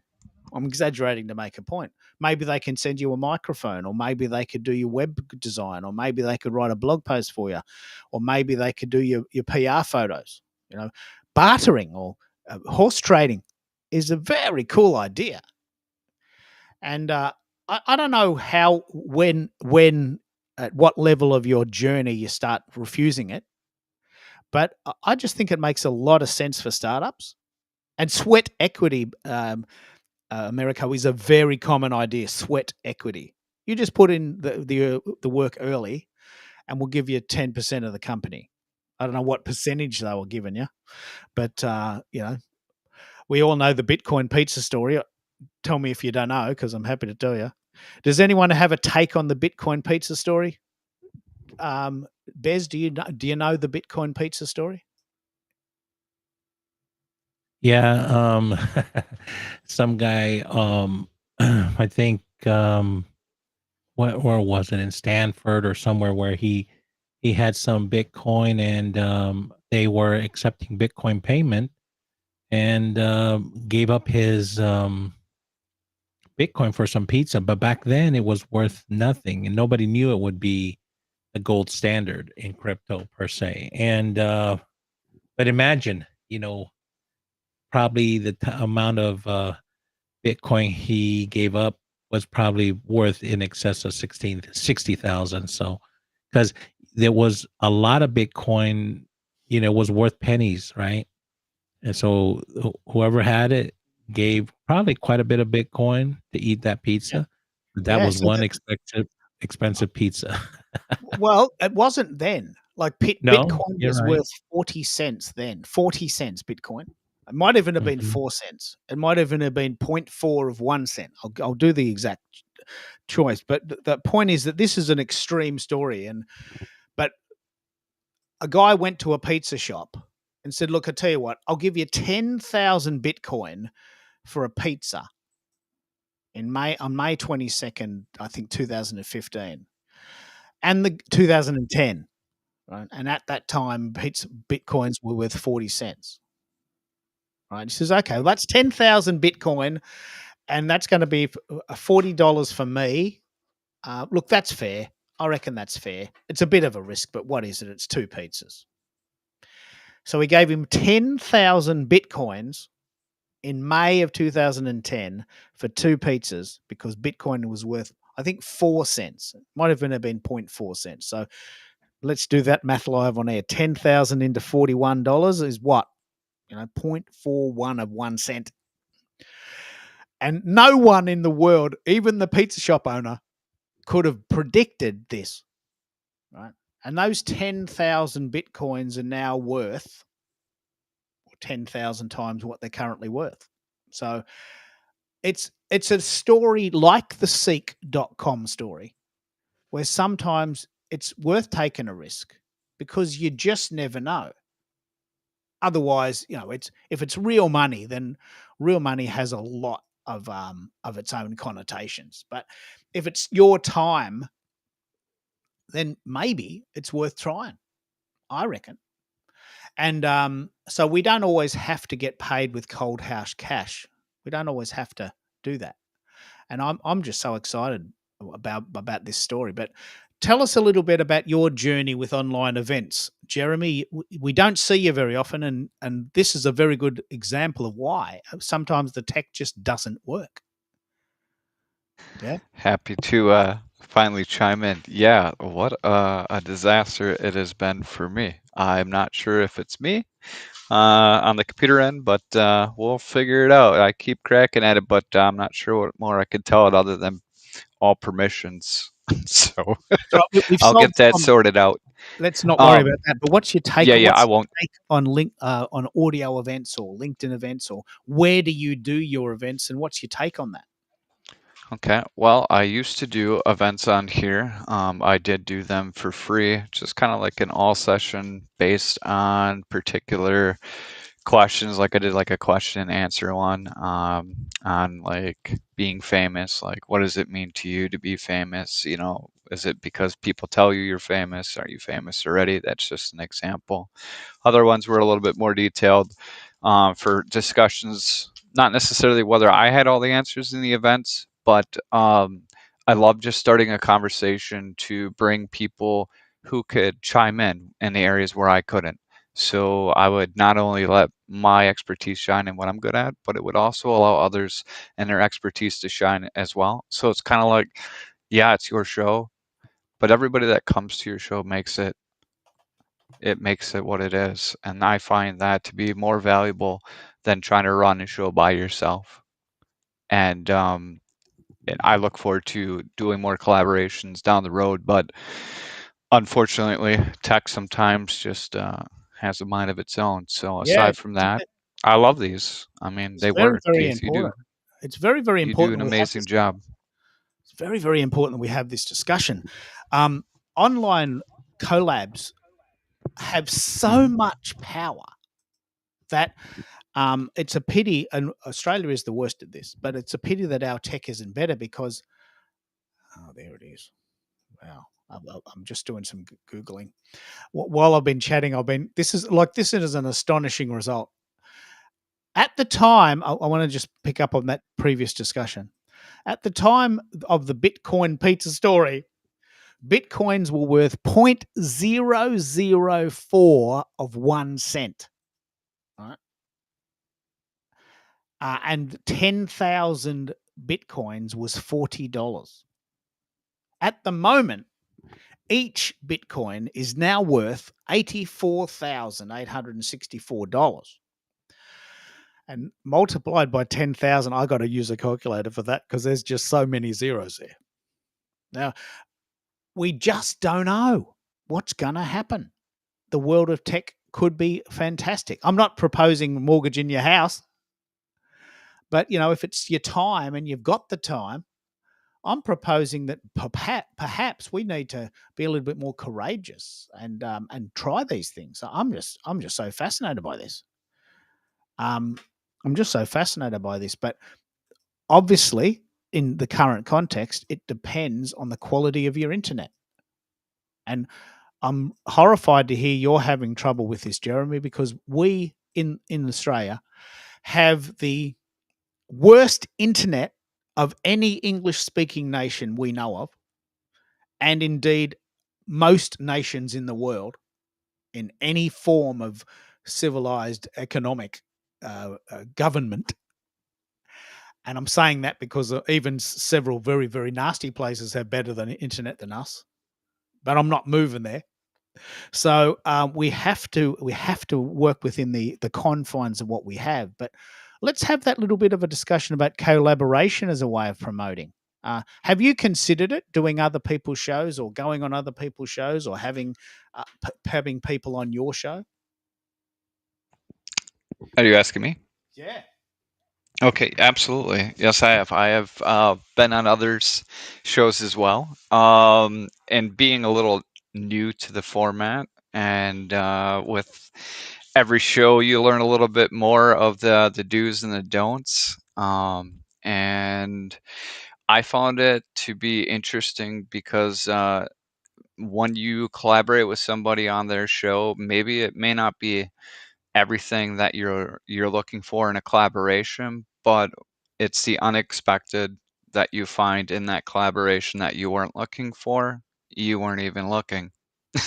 And so in a way it can kind of teach you and also coach you when you're doing your own shows. And I found it to be both useful on my show and also on others. I think this is probably one of the greatest opportunities for many people. I look forward to going back, I know for myself, live, and also doing some collaborations on some things that I'm interested as well. And I'm sad to also say that I loved what you were doing on Discord. I wish it would have worked out for me. But anyway, moving on to better things like LinkedIn. You And had so, trouble with that as well. uh, You had trouble with the tech there. and not so much the tech, just maneuverability. And I was thinking, like, nobody really, you gotta, if you hadn't established yourself on Discord, and truth be told, like what you guys are saying, on an off topic, people are just, they're not engaged. There's got to be a reason why they're going to leave what might be perceivably better right now versus what is. You get what I'm saying? There's like a smoothness in Discord that there isn't with others, and there's also a smoothness, with being on LinkedIn and also StreamYard. I mean, Go Brunches. I mean, all these. I mean, I could go on and on. They're amazing. It's just, how do we get the functionality of all these to fit when you're streaming like on this or on YouTube? Is it as smooth? I mean, I haven't been able to do this yet, so just on LinkedIn. I mean, I've been on Go Brunch, but I mean, I've never personally streamed off Go Brunch to LinkedIn from like my own personal show. That's a discussion worth having, but it's very difficult. Even I'm having trouble with that one. I might bring Mike in on this, mate.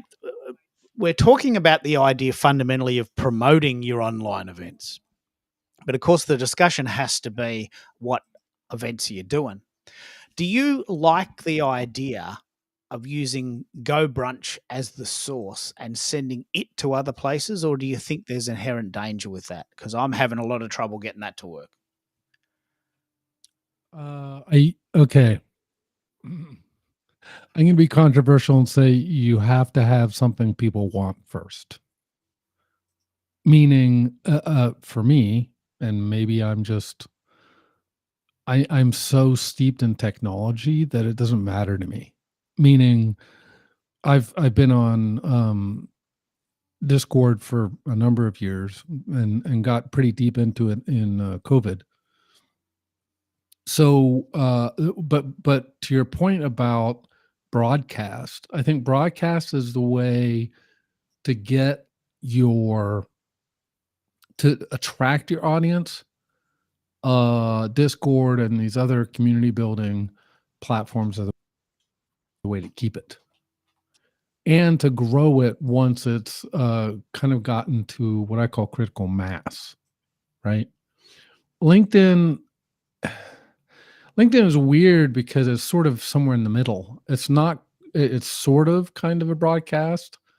StreamYard, same thing. But like Restream and StreamYard and YouTube Live all are a little kludgy when it comes to interaction with the audience. You don't have that problem with Discord or GoBrunch. So to me, it's doing right. Margaret's here streaming GoBrunch to LinkedIn, and I agree.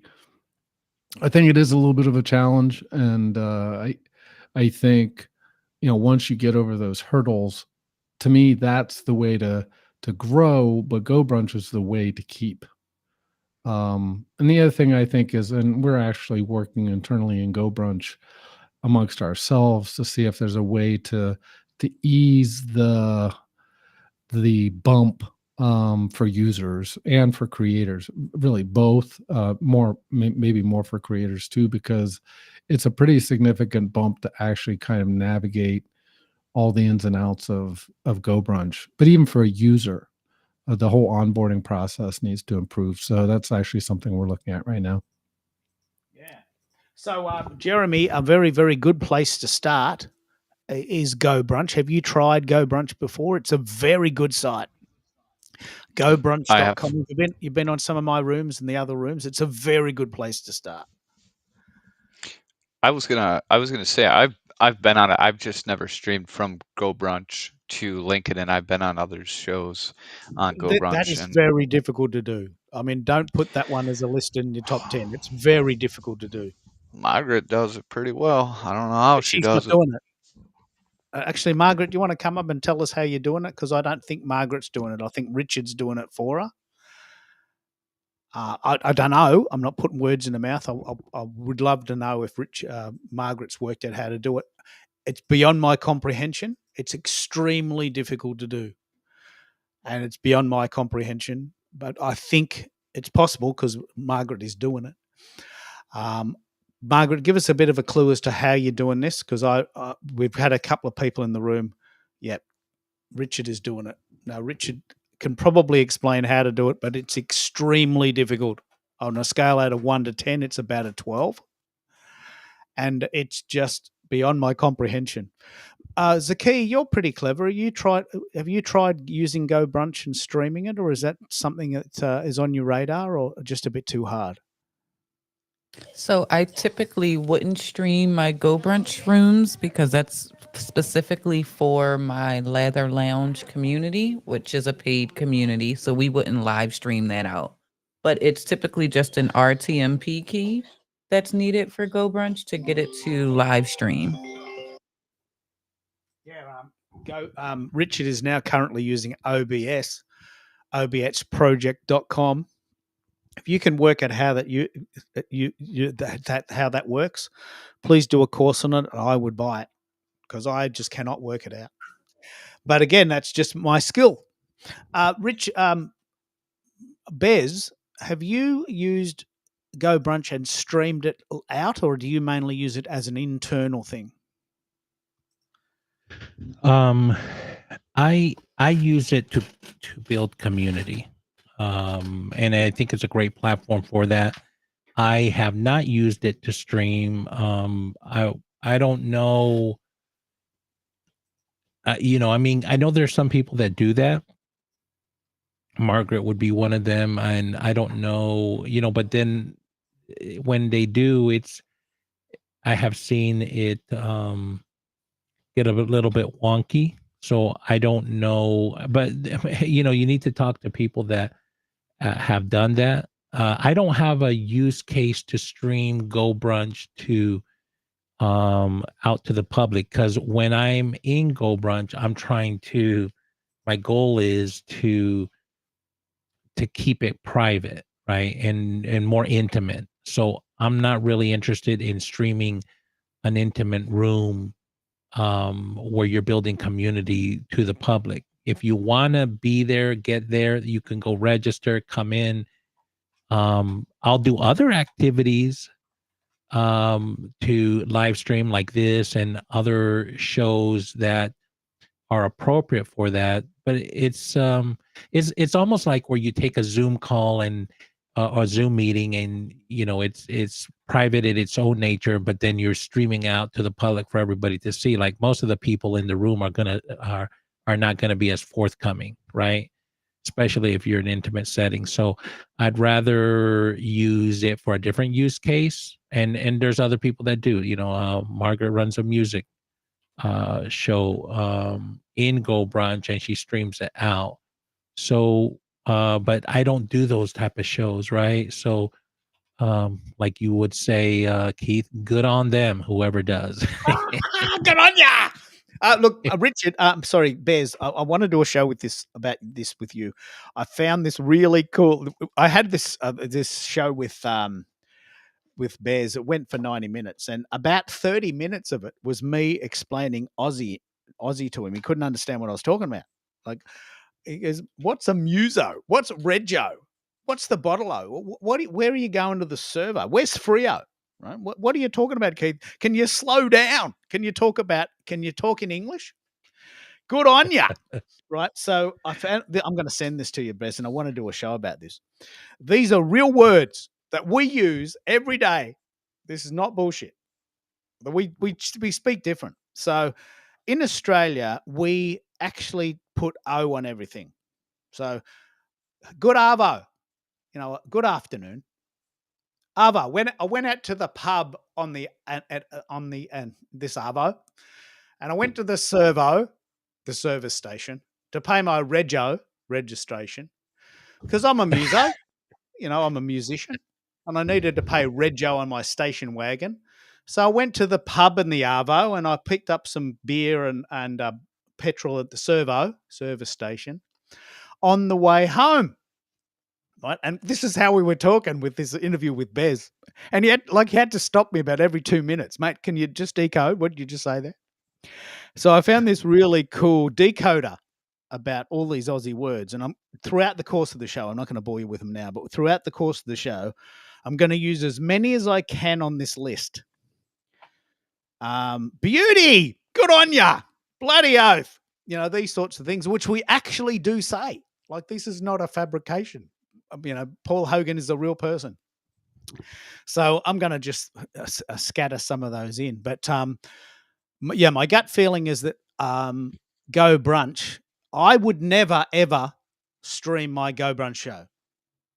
Never. Because the point for Go Brunch for me is an internal discussion that is private and personal. That's why I use Restream to outstream or restream or live stream or multi-stream. So those two things, in my opinion, are very different. And the tech in itself is a big barrier as well. Extremely difficult to live stream a Go Brunch show, like beyond my comprehension. And I know that because I've tried. And that's just my limitation, I guess. But it is very difficult to do, and it's not really set up for that. My friend Sue in Toronto, as they call it there, is very, very, very enamored with a site called Remo. Now, I don't know if you've heard of this site. It's an extremely good site, and it's very techie. Like, it's an extremely techie site, and we had a little bit of trouble running it here, but Sue loves it. So if you want to Sue, I'd love you to talk about that. It's sort of like Go Brunch on steroids. If you understand what Go Brunch is trying to do, Remo.co takes this up about 10 notches, and it'll blow your head apart. It's almost the metaverse. It's that good. But because of that, it's very heavy on the internet and actually doesn't work very well in Australia. But I want to give you some credit there, Sue. If you want to talk, we can do another show about that later if you're not free to talk at the moment. But the question I started the call with was, if we're talking about online events, which we are online events still a thing?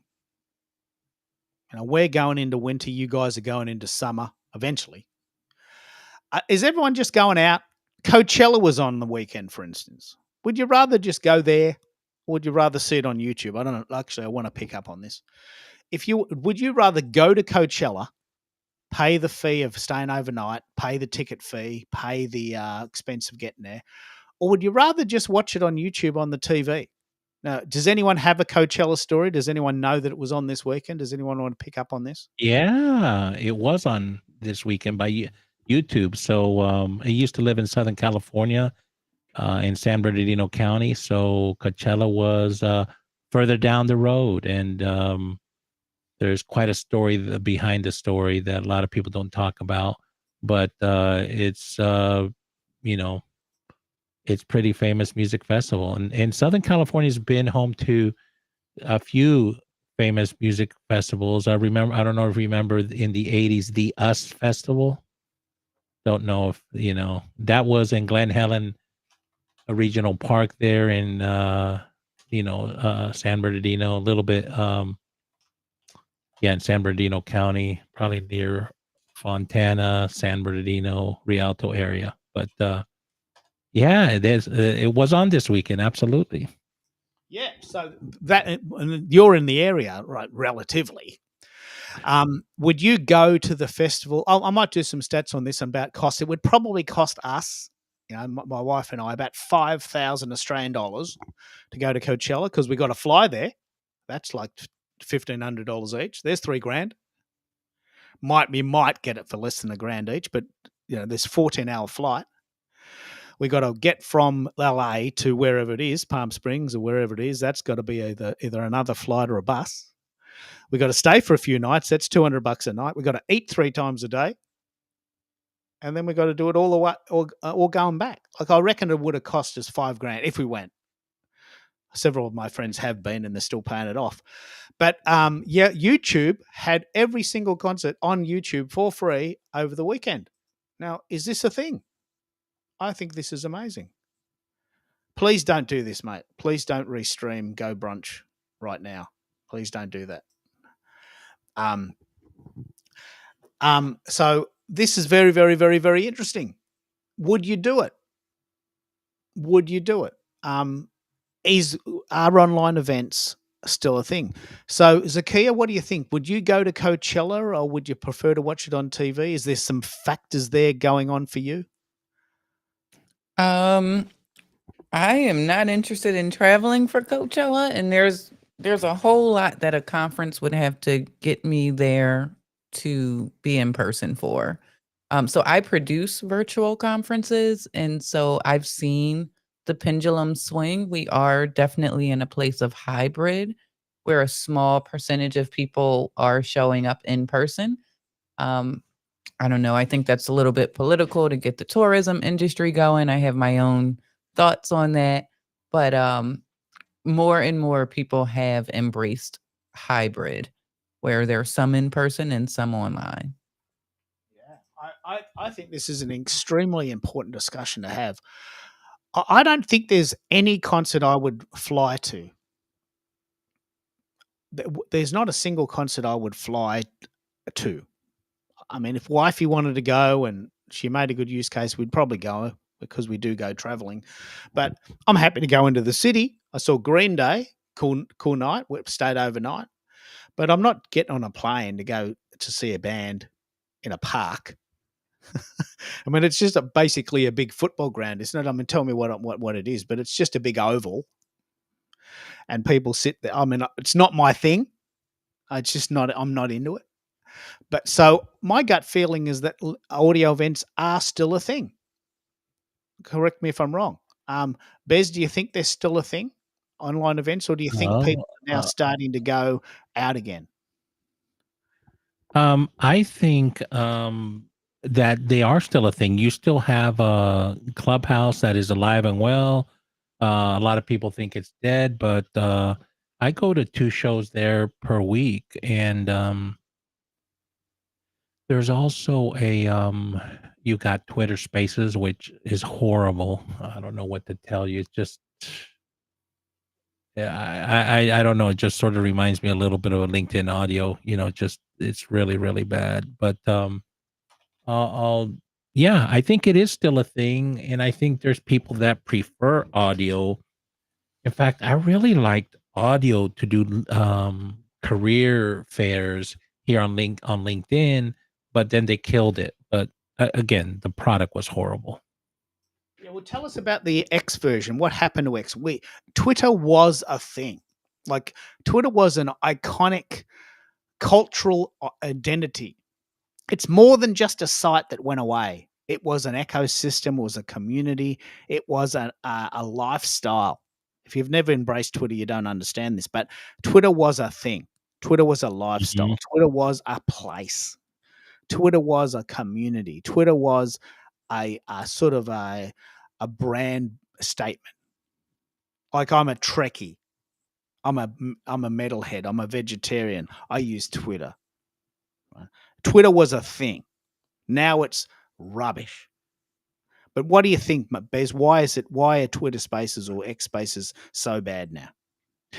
I really don't know. You would think they have the resources to keep the code base pretty good and intact and working well.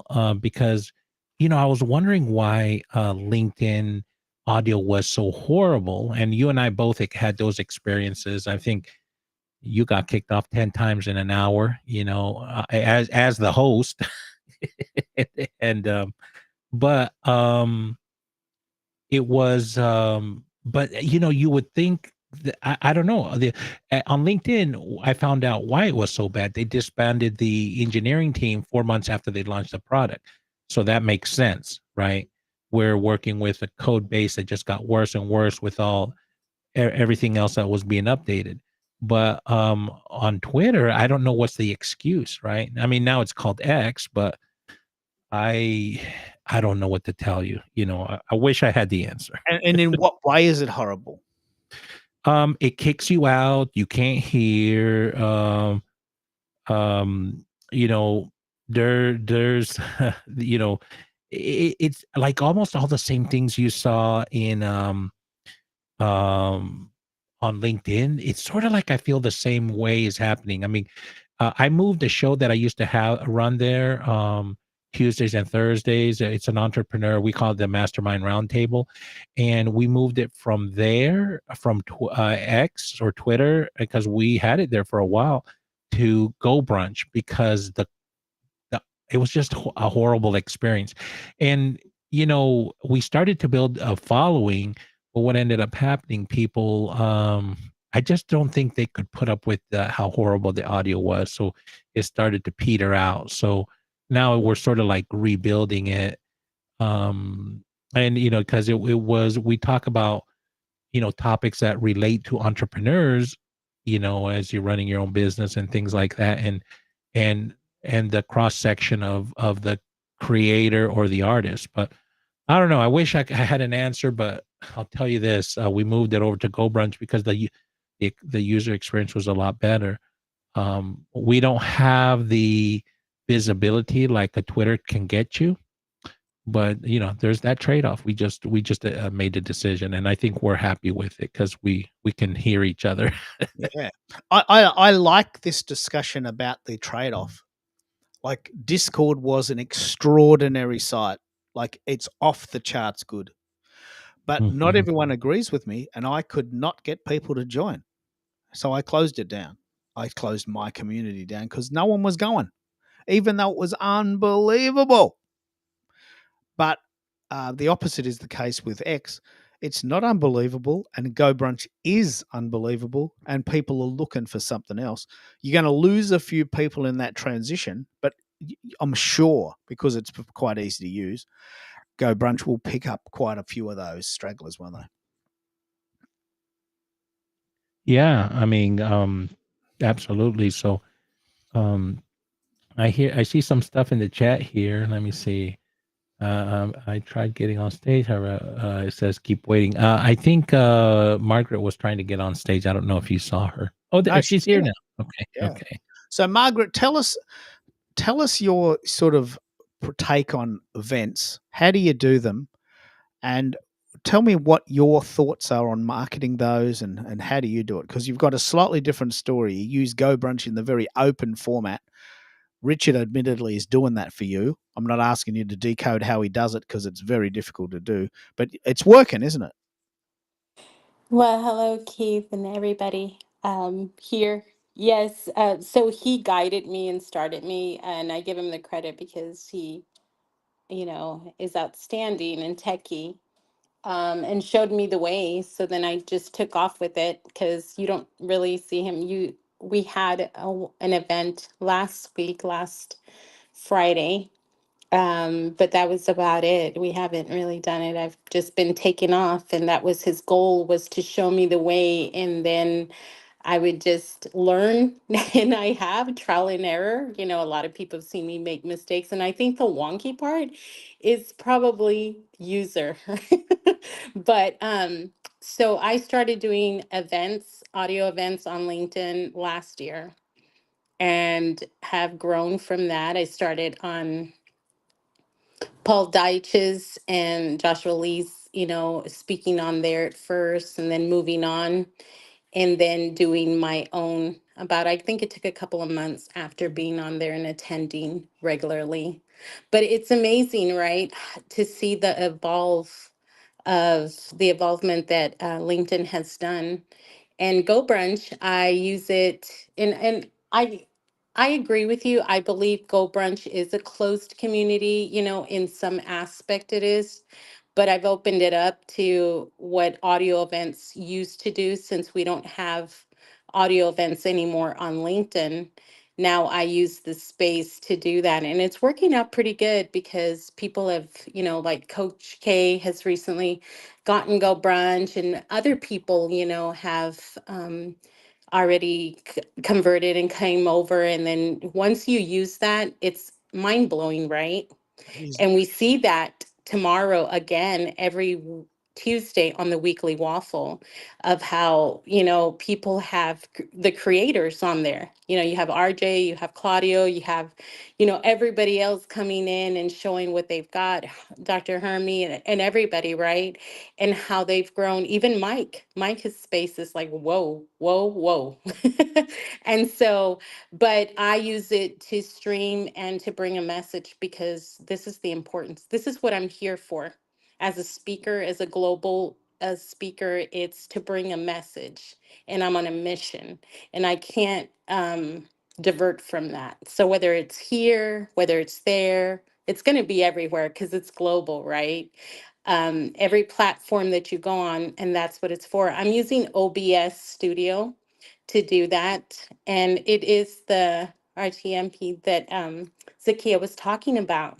And it takes a while. Like I said, I've had a lot of trial and error, but I have a great community. They're very understanding, they're very patient, and they stay. No matter if they can't even hear anything, they're like, we can hear anything. I was like, what? This whole time you couldn't hear the music. I'm pretty vulnerable and truthful on there. I don't, try to look perfect. I don't try to do any of those things. It's just pretty authentic. When I get it and I hit it 100%. If I don't, well, we're going to go through the motions until we get there. And so I think that's what keeps the authenticity of Go Brunch that Richard has instilled on it. And so, yeah, so I'm pretty happy with it. I go through OBS Studio for the audio, then use the room that I have. I'm doing an event tomorrow with Curtis Brooks on the art of communication of men and women. That'll be in my unforgettable room because I have various rooms on there, and then streaming it to LinkedIn. So yeah, I'm grateful for all the platform, everybody, OBS, Go Brunch, and LinkedIn, and what it brings. So yeah, but thank you so This is much. brilliant. This is really, really brilliant. This is a masterclass at the 2-hour mark. I'm going to play a little sound. Hey, we're back. We're talking about Go Brunch as an event platform, broadcasting out. I find it a bit hard to do, but apparently it's quite easy. So I'm really, really, really interested to ask some of the people on the call about this. Mike, you're experimenting with this. Can you tell us a bit about how you're doing that and what's your take on this? I'll give you a couple of minutes to get the mic. You might just be moving away. We can't There hear we you. go. Mike, there we go. Can you hear me now? We can. Barry White.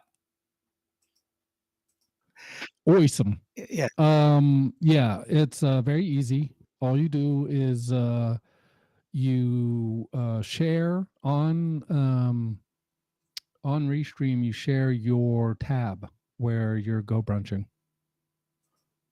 Oh, okay. Yeah. Okay, no worries. So you're using Restream to restream Go Brunch to Go Brunch. where are you sending it to? I Where are you sent it sending it to? LinkedIn as a Okay. to LinkedIn as By a file. sharing your screen. Okay, I get it now. Now, picking up on this, let's have this discussion because Now, I think Margaret. Yeah. I think Margaret's taking it one step further, and I don't know what the difference is because I did notice there is a lag, just like with your show with LinkedIn. I don't know what it is about LinkedIn, but there seems to be a lag. I can see it going out live on Restream, but then when I go to LinkedIn, it's behind X amount of time. So it seems to be a thing between Restream and LinkedIn. But yeah, it seems to work relatively easily. All right. Well, let's give everyone a chance to decode on this. Not everyone in this room is using Go Brunch, but it's a very good site, and I do recommend it. Americo, do you have some thoughts on how you could possibly use Go Brunch in your strategy? And have you tried OBS? And have you heard of it? I've heard of OBS. I don't know that I'm ready to immerse myself in OBS, but I am ready to dive deep into Go Brunch and see what variations of Go Brunch can show up and get integrated into my business offering, my social media offering, and just try to optimize it as best as I can. I love it. It's very important. So the tech is there. Go Brunch is a very, very affordable piece of tech. There's a one-off fee of $79 for the very basic version, 200 people, and I think $139 Yeah. for 100. Yeah. You want to talk about that, Margaret? Yeah, no, not on the pricing though. Yeah. No. I was gonna say, Americo, do you remember when you had reached out? Do you still have all those links and everything I sent you? Because I know you had reached out on Go Brunch, so I'm pretty excited that you're ready to dive into that for what you're doing, which I think it's excellent. Aren't you having an event with Peggy? Yeah, Peggy. I have Peggy as a guest tomorrow on the strategy session. So she's going to talk a little bit about Go Brunch and her global plaza. And I'm excited. I'm meeting with Mike on Wednesday and try to be as much of a sponge from anyone who's offering time just to get me up and running. But to Mike's point, the onboarding experience can use some support, and I'd probably love jumping on those conversations if Richard is looking for someone with non-technical soft skills to help explain onboard. stuff. Right. I want to pick up on a very cool example of onboarding, probably my favorite example ever, because we as technical people forget how hard it was when we first started, and we just often don't have sympathy for people that don't know. And this Aussie guitar teacher who has the coolest product in the world, I've never seen a more complete e-commerce solution than this. He said, look, I know He's a guitar teacher. I know this is hard for you, so I tell you what I'm going to do. This is an amazing idea. I'm going to learn guitar left-handed, and I'm going to record everything. And I'm just going to show you that, like, I was once a beginner, and I'm going to feel like a beginner again. And I'm doing this because I want you to know that I have done all of that work and forgotten how hard it was, because I've been playing guitar since I was 12. And I forgot how hard it was and how my fingers used to hurt and how I had all this trouble. And I've got to be honest, I have a lot of trouble going all the way down to kindergarten. I'm not very good at that. I'm very impatient. So sometimes it requires someone with a different language skill to say, look, we know this is difficult for you, but have you tried this? And that person is probably the most important person in the mix, because we are so technical and we're doing this all day, every day. I honestly don't understand why people don't understand. I mean, that's a great line for a song, isn't it? I don't understand why people don't understand. I'm sure someone's written a song about that. I don't understand why you don't understand. It's so bloody obvious to me. But it's my fault. I can't explain to you what I know. That's my fault, not your fault.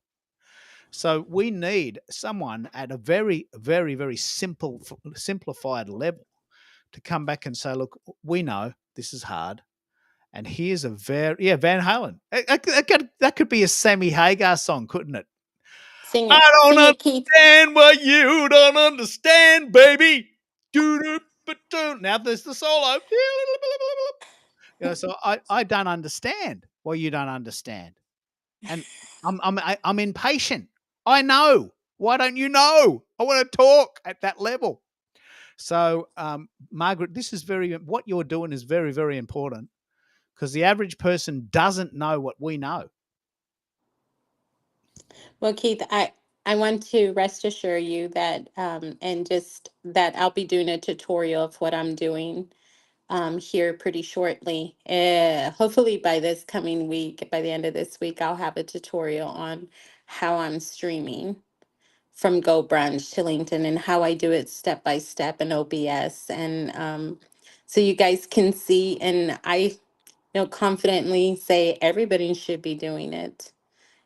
So yeah, how to do the OBS, how to tap into it. So I'm pretty excited about that. I did a lot of trial and error, and I think some people don't understand. If you don't do it, then yeah, you're not going to understand what you don't do, what you don't know, right? Because and this is why I've been doing this, and I already have the recording of the voice of it, but I need to do the vid of it and just go step by step of how you do it, how you stream, and it's not very difficult. It's actually just repetition, right? Like anything else in life. So yeah, so if I can do it, you all could definitely do it too. And now I can just, they say you can set up to an hour before, but I actually, like Luz, I did it like 5 minutes before we even came on. I set everything up. Let's have that So yeah. discussion. Not everyone wants to do it, but who could do it? What's the use case for streaming Go Brunch to LinkedIn? I've got to be honest, I'm probably never going to do it. I don't see the point. But what is the point? Yeah. What's the Are use you on case? Go Brunch though, Keith, anymore? Because I don't really see you. Do you still use your rooms and stuff? I sometimes use them. Okay. Okay, that explains it then. Yeah. Yeah. I sometimes use them, but let's have that discussion. Why would you use Go Brunch and send it to another site? Let's have that discussion. We'll start And with why you. wouldn't I, right? Why wouldn't I? Because the virtual beauty of Go Brunch is number one. It is amazing. Right now you see a pic and you see the background. That's all you see. So when you are looking at a Go Brunch room, you're looking at the creativity and the imagination of what someone put into that, whether you're uploading a picture of a background that you like, or you are using the AI that's already implemented in there for that. And yeah, And you even talked about a Zen garden, the Japanese tea garden, remember? And how amazing that was. So, yeah, This is why wouldn't we? Why wouldn't we? I mean, look at the jam room. Come on, let's go. It's amazing, right? And it's what you're bringing. So, I guess it all comes down to what's your purpose, yeah. and do you have a message? What are we doing? What are you really doing? Are you just up here just, what are we really doing, right? You have to have a Okay, let mission, me you let have me to have a pick up on this. message. Let's go a little bit deeper, Sure. Margaret. Okay. At the end of the day, when you've hmm streamed to everyone on the planet, where are you sending them? Wherever it's going to go. So I have people in Africa. I have people in Europe. I No, have I mean the people in, reverse. Where are you okay. sending those people? Are you sending? To which room? Okay. Well, today we had a birthday party for Luz, who's in the Netherlands. So we went from everywhere to the Netherlands to go brunch in the jam room. Is that what you mean? Yeah, because what I'm Okay. really asking is, The yeah, quick Go ahead, Mike. the quick answer to your question, Keith, is Go Brunch, because again, we have the instantaneous broadcast media stream, but then we also have the permanency, the immersiveness, and the 65 nature of Go Brunch. So we're getting the best of both worlds. We're building brand. And the other thing is, on Go Brunch, obviously you can do events, which we've talked webinars. We could do master classes. We could TEDx type talks, right? So we can both have a limited audience. And again, Bez had brought this up, and he's actually running, some job search type stuff. It's very intimate, very private, and it lends itself for people to share that they wouldn't on this broadcast medium. So there, and like I said, I wouldn't be broadcasting those sessions because that's private. But what he can do is a demo of, here is how you do a private class, and he can broadcast that as a demo, not the people in it, but the idea of it. Then he brings people to Go Brunch, and he brings people to his private master classes. So it's really it's going to be, when this takes off, it's going to be very powerful, guys. I'm like I said, the limitation on Go Brunch is your imagination, and the limitation now, you're outside the limitation of this little platform that is maybe not getting the noise that it deserves. Now you can get that out on anything you can restream to. I love And this. may I piggyback on that, Please. Keith? Okay, thank you so much. So, absolutely, Mike, 100%. It is going to take off. Go Brunch is going to be phenomenal, like abundantly well and known. And Mike already sees it. I see, I can see the future in it, right? And so for me to stream in from Go Brunch inside the rooms and show the limitless of it and the possibilities of what your business can take to the next level is to reach the masses, right? And it's getting there. It's getting there. It's a process like anything else. But yes, so you know how great Go Brunch is. I know what Go Brunch can do. We see it at the Weekly Waffle all the time, every week on Tuesday. We see what Go Brunch is capable of doing, what you're capable of doing, right? On it. And so right now we're just launching it for a school for education now. And this is it right here, is that it's just a matter of time before more people more educators get on board and start doing it, and it's just gonna go and go and go, right? So in a And way, so, your go show, ahead. and this is actually a very cool point. Your show is a big ad for Go Brunch. Yeah, I promote it all the time everywhere I go, actually. Yeah. So because I love this. because I love this idea because my shows are a mhm, funnel. I'll talk about funnels in a minute to another thing. So Go Brunch for me would be the end game, which is not recorded and is not streamed. It's a private community that there's absolute privacy there, and you can say whatever you want. It's not going to be recorded. No one else gets to hear it. Whereas you're doing Go Brunch from the point of view that Go Brunch is so good. We want everyone in the world to know about Go Brunch, and we're prepared to speak in the open about it, even if it is recorded. And even if people in Africa get to hear this, that's great. Whereas my view of community is this is private. We are friends. You can pour your heart out. We're here for you. And no one gets to hear this, and this is a private conversation. Like I wouldn't mic up my best friend when we're going to dinner and say, mate, how's your band going? Oh, geez, not very good. Did a gig last week, 3 people came. But the CD's coming, and we got a bit of a deal going with Mercury Records. They're gonna promote the CD. We still do CDs, and but it's not going that well. I don't want that private conversation with my friend who's struggling to promote his band going out to the world. That's a conversation for me and my friend over dinner. But when he's playing his gig and he's playing his songs on the CD, promoting the band, I'd be very happy to promote that because that's an open performance.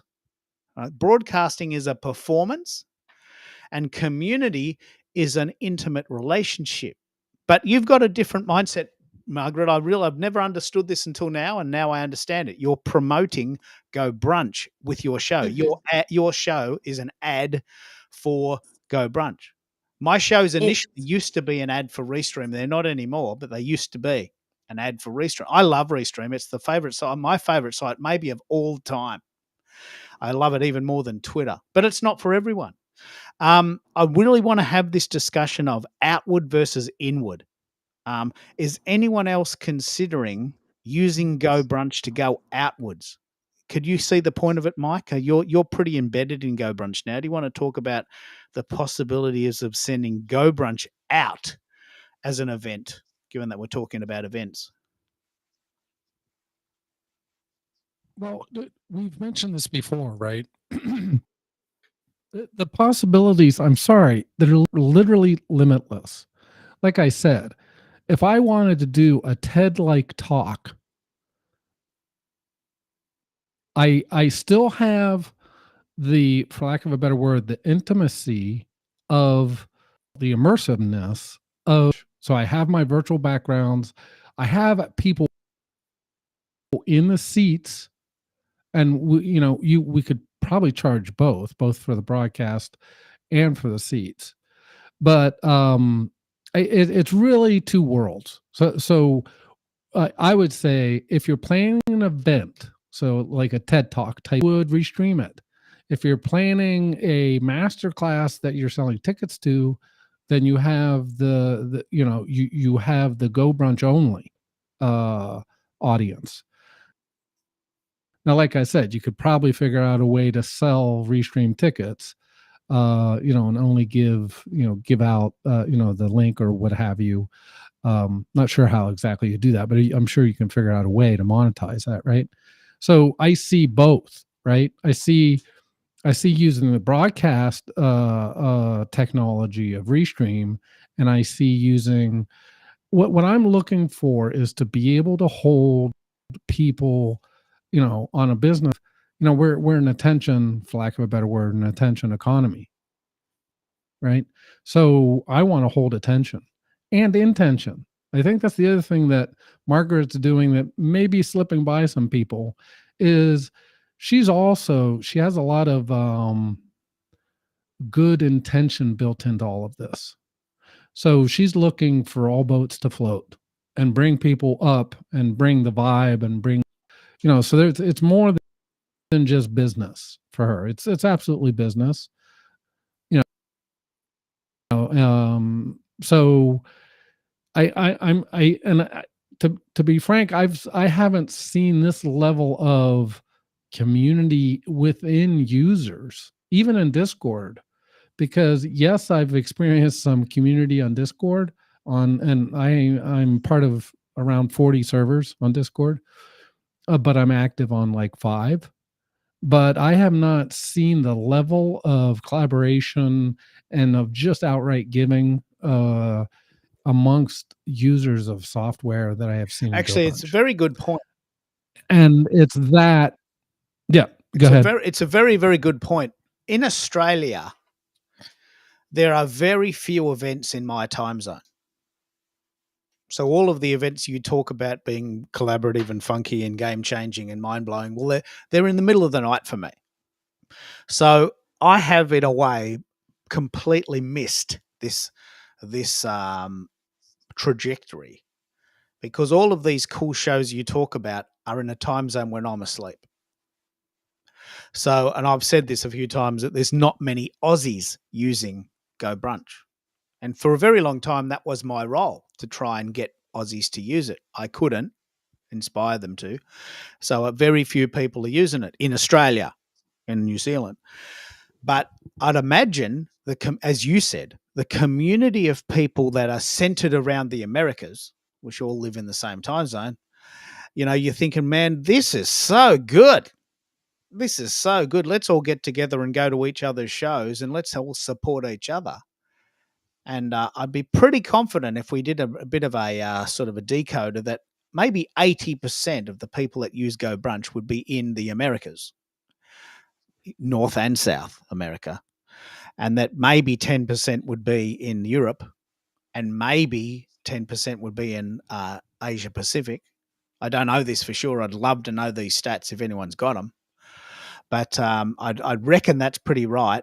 From your gut feeling, Michael, do you know many Aussies on Go Brunch and many Europeans? No, but I have Aussies or New Zealanders on. I'm gonna tweak this a little bit, Keith, and say I think the interest is in community. So I have Discord members all over the world, literally all over the world, including New Zealand. But to your point, you do have to. There's something about this community aspect that is overriding. It's overriding. Like I've stayed up late at night with people, regardless of where they are in the world. So there is something to this community thing that really gets it. Well, it either does or doesn't. It either kind of grabs you and pulls you in and really incents you, maybe to, or it doesn't. And I think that's the difference. So like I'm thinking now, it's not big numbers, to your point, because well, there's a lot of different reasons, but I think we have folks from I can think of at least 2 from what is it, Western Europe, one from Brussels, and then actually I know someone in Ireland, so it'd be the UK.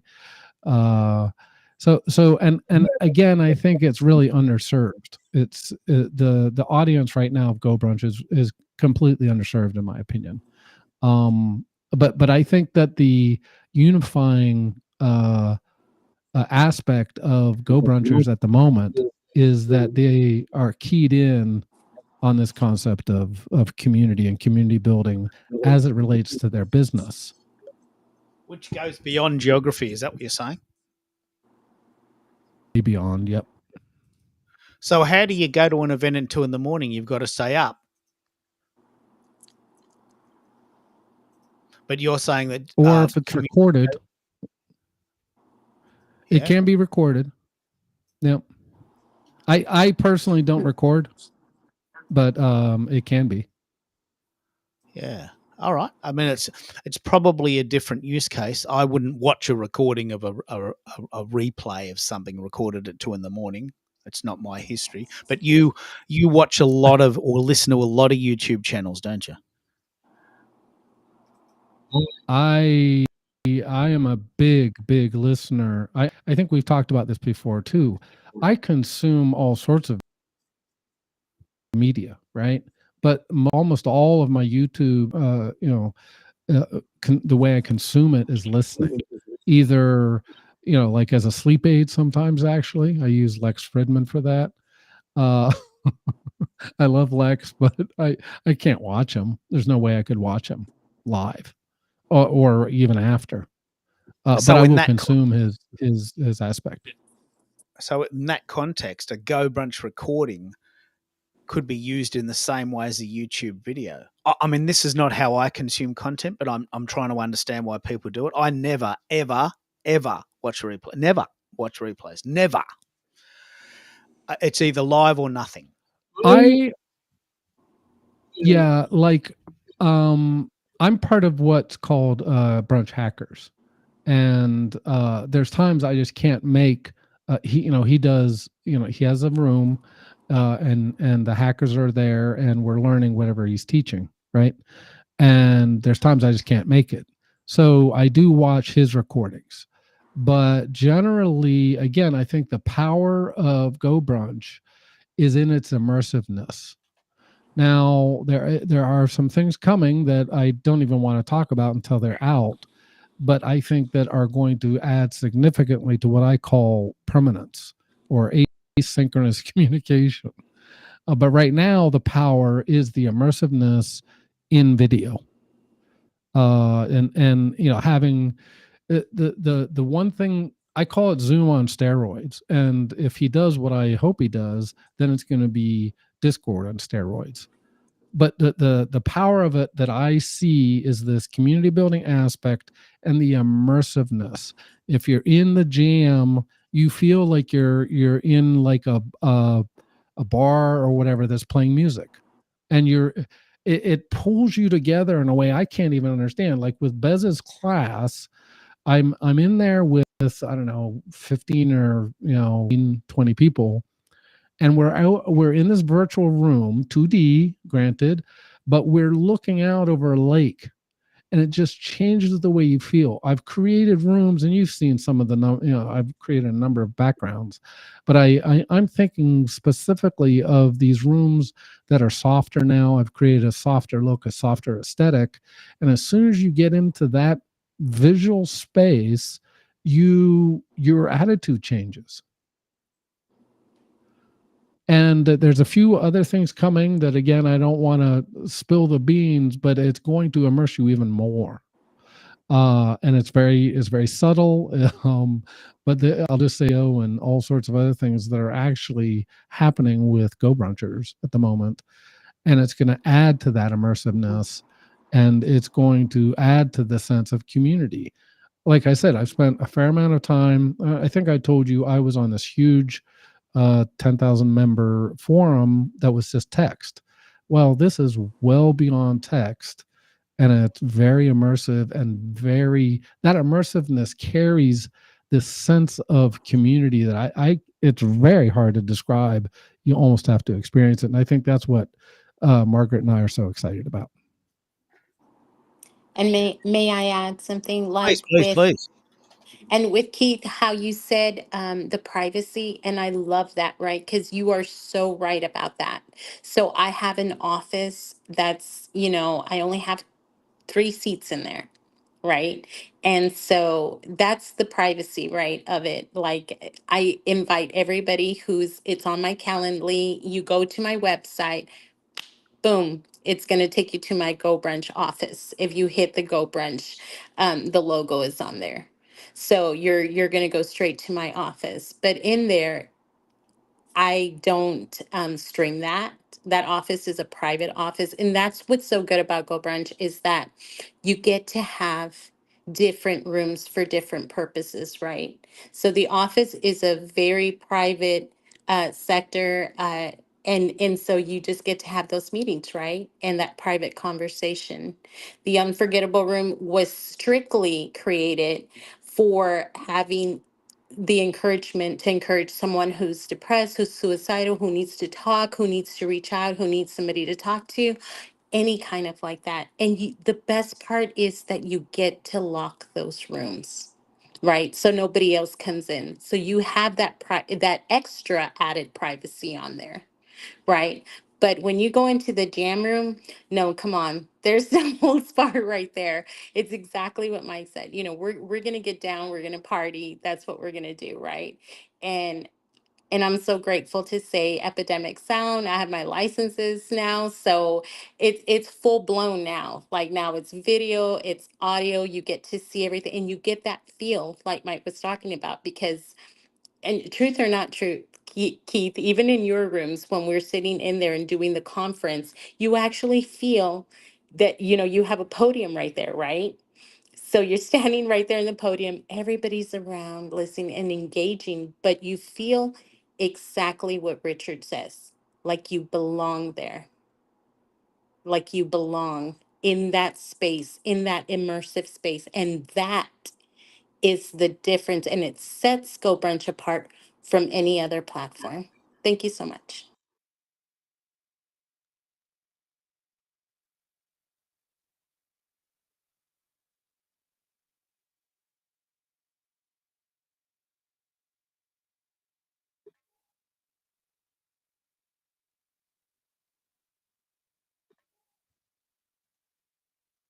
Margaret, you make Keith speechless.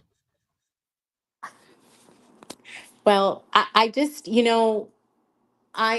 a Go Brunch brand partner with Richard Lowenthal, I'm going to promote it all the time, because that's the thing, right? Is that this is why I'm here, is because if it's great for me and it works for me and it's explosive for me, I want to share it with the world, right? Because the world, everywhere you are, whether you're in Asia, Africa, Europe, wherever you are, whatever one of the continents that you are, right? Wherever you are, there's somebody there that needs to feel like they belong somewhere. And that virtual room will make you feel that way. So that's why. You've got a But very thank you. strong mission here, Thank haven't you? you. Very, very strong mission there. Very strong. What I wanted to mention before I lost the signal is that what we need now, next step, is, and I'm not sure if you're familiar with this, there is a Twitter Spaces. When Twitter Spaces were called Twitter Spaces, there was a concept called Spaces Dashboard. Now, I want to really talk about this. This is an amazing idea. I've just checked spacesdashboard.com, which still exists, and there are 1,574 Twitter Spaces going on right at this second. Right? Only 330 of them are in English. So Twitter has really captivated, admittedly, they're not very good, but Twitter has captivated this market to the point where there are 1,500 events going on right now. Some of those would be in Australia. Right? What I found, and this is why we need to grow the idea, is that when I'm awake, there are very few events on when I'm awake. And that's a fact. There's just no events on when I'm awake. And all the events that I want to go to are in the middle of the night. So Go Brunch has enormous possibilities, but it's at the very, very, very, very early stages, because I want to go to events, but there's none of them. I want to try it. I just can't go there when the sun is up. And I've said this many times. So Aussies and Australians either have to, sacrifice sleep or wifey time or work weekends to go to these events. So it's not mature, but it's certainly got power. Mike, did you ever try Spaces Dashboard? Do you know what I mean there? Have you heard of it? I haven't tried. I was part of Spaces, sort of in the Twitter years, not. And they just took off. I mean, when that happened, it was crazy. Every once in a while, I still jump in, but I never got on just a listener. Again, I really don't want what I call profilicity. I want to be famous. I do want to be heard, but I don't want to be famous. Isn't that a rubber product Or- that's or- designed towards? Isn't that a rubber product designed towards contraception? You don't want to make condoms. Is that what you're saying? You don't want to make condoms. No, I don't want to. I have no desire to be a celebrity. But Margaret, I have a mission, and my mission is to raise all boats, right?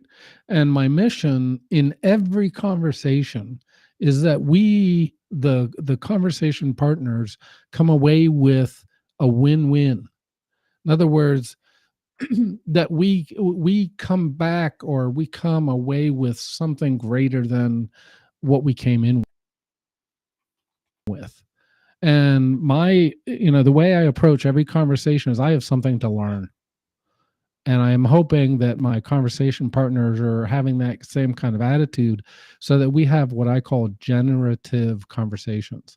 And this is something I unfortunately, I think it's sadly lacking.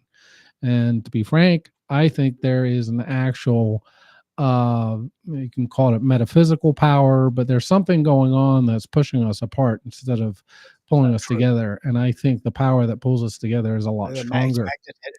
And I think Margaret would probably agree with me. I love this. And we're in a very early stage of sort of the evolution of this idea. We are early adopters in this this process, because as I said, I want to go to LinkedIn, to Go Brunch events, but they just don't happen when I'm awake.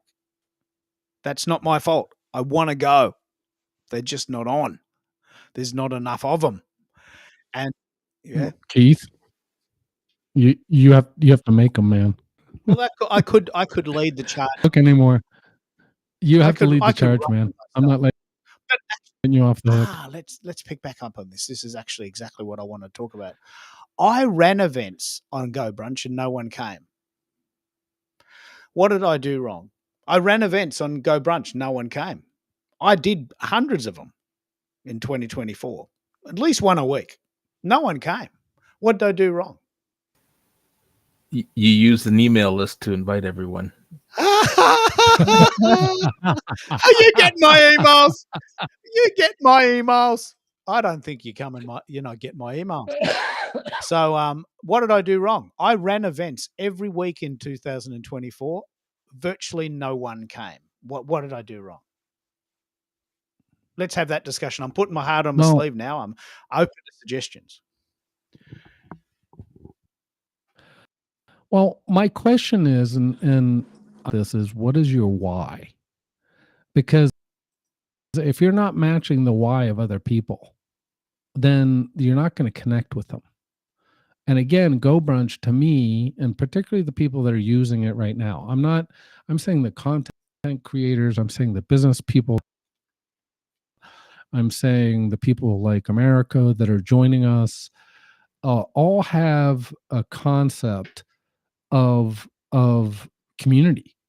And that is, in part, I think that's the driving force. Now, what you're building community is obviously, and like Bez is primarily building his community around the job seeker community.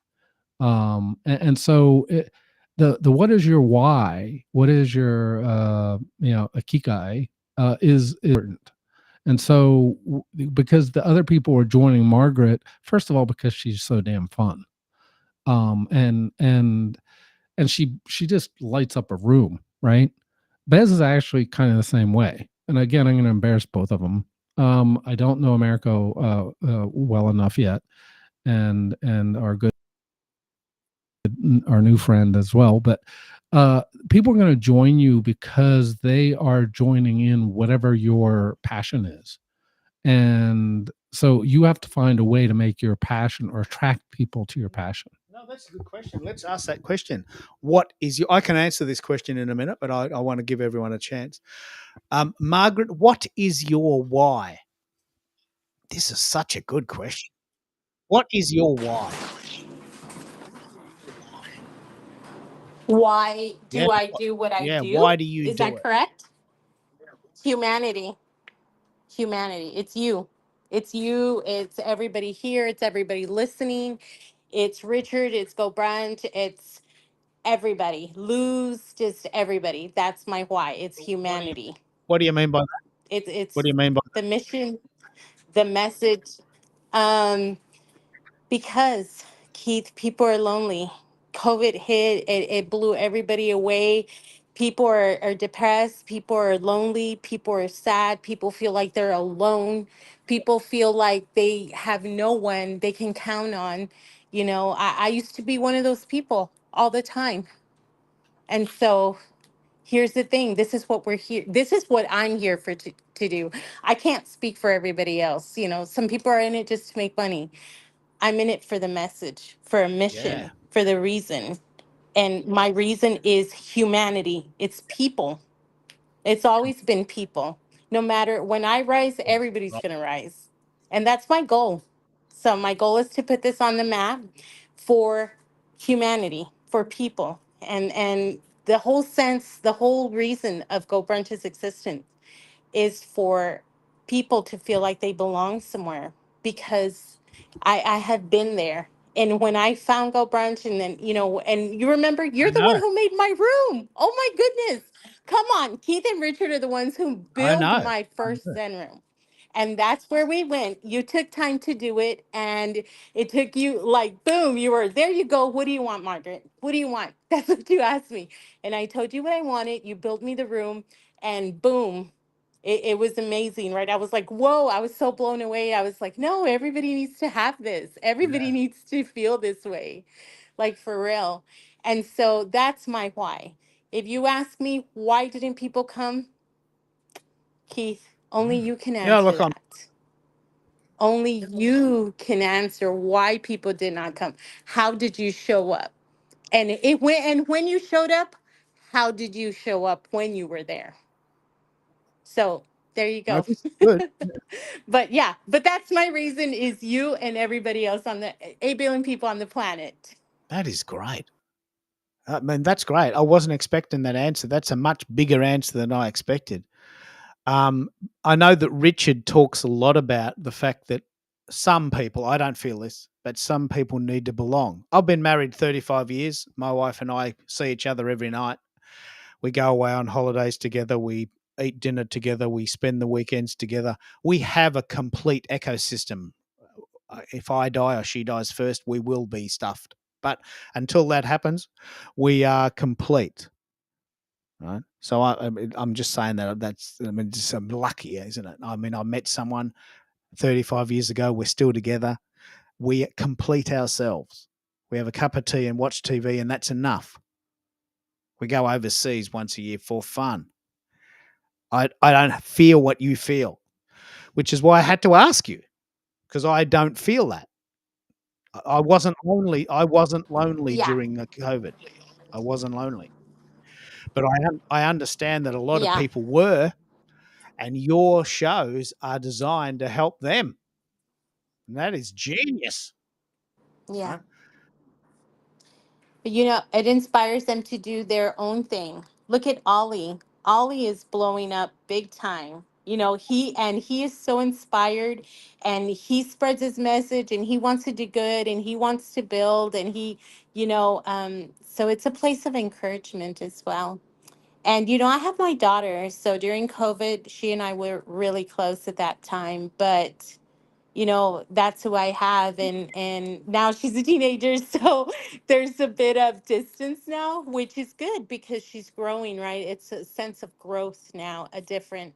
But yeah, so I don't have the partner part that you have, which I think that's wonderful. And I never tell you, and I always tell you, never sacrifice wifey time. Never, never. You have a treasure, you know, and you're blessed with that. So I you love it. keep I that love that going, we can Keith. I'm share. And this happy is for you. exactly why, in many ways, I wish these shows weren't recorded, because I don't really want to tell everyone that, but I'm not embarrassed. I mean, I'm proud of the fact that she still thinks I'm all right because she's still here. But it has occurred to me that one day she's going to find out I'm a fake. But we've been together 35 years. We're like built for each other.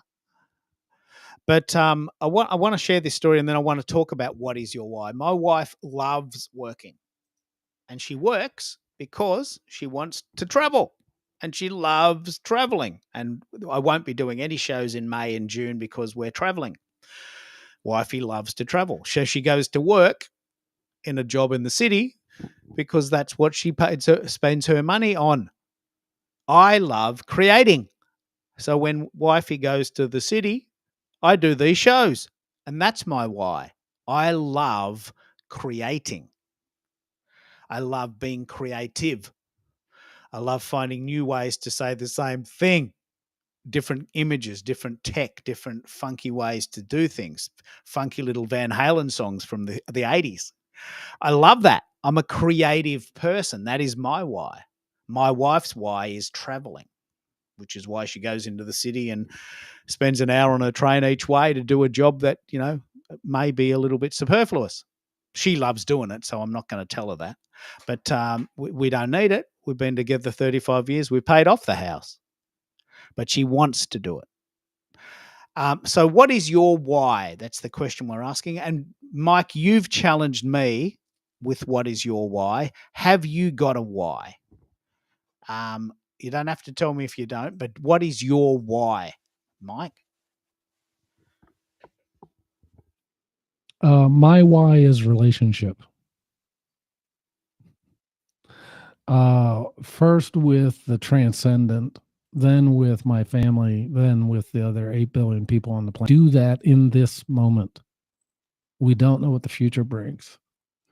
So the relationship is moment by moment. And I came to this relatively recently, about a year ago after my quadruple bypass. And I said, I don't know going out of this operation. So it wasn't that I made a promise to God or to my wife or to myself. I just said, I am going to look and, be grateful for every moment that I have on earth and really make the best of it. So, this is every moment that I'm in interaction is a moment that I'm looking to make count in some way. So that's why I'm so passionate about this community. Whether it's Go Brunch, I've been on Discord communities. They've gone on to actually create in face-to-face events that were deepened by this of relationship virtual. And I understand completely that there's a different ask face-to-face, but I also have been that were a lot less or a lot shallower than I thought. So again, I'm going to be very vulnerable and be very transparent and be very authentic. And whatever happens, happens. I leave my hands open and my heart open and my mind open to what the possibilities are. I also live in a space of abundance versus scarcity. I think we live often in a space of scarcity, meaning that we don't have X. We have the world in our hands. We have the ability to transcend this 3D game that we're in to some degree. And I'm not saying or whatever, because that's really not what's the most important thing. The most important thing in my mind is relationship. Now, out of that, you bring, the getting back, and I'm not looking to blame or to place any value judgments on anybody.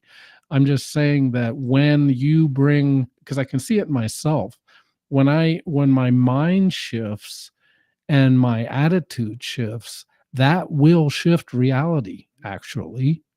And so my hope is that I am reaching towards a higher vibe, a higher vibration for the world, maybe even for the universe. And that is my That why. is brilliant. That is brilliant. And in a way, that would be a shame to keep that in a closed community. You want to share that with whoever will listen. That see, I'm hoping that the growth of that will be organic. It'll be like a fire that starts as a smolder, like a forest fire that someone was careless enough to light a match, and it smoldered for a while. And I think that to be honest, I think that's kind of what's going on with Go Brunch. Is I think Go Brunch is smoldering, and at least my hope is. And again, for me, to some degree, I don't really care about the tech. I just see awesome possibilities with Go Brunch for community and for immersiveness. And like I've been in this for quite a few years, and Go Brunch is the closest I've seen to having this immersive, grab your attention, your psyche, your creativeness. I mean, there are some incredibly creative people in Go Brunch, and I'm not talking just visual. I'm also talking. It seems to be a lot of creative people. Like we have guys and gals that are artists in all of the various arts, including music, and theater, and on and on. We just have very, very creative people in Go Brunch, and I think it's attracting those creative people because I mean, this is a perfect example.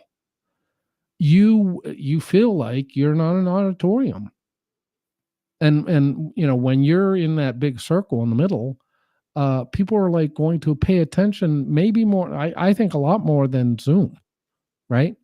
It's just it's different. And like I said, I spent a part of Bez's job search thing, and it was just so immersive.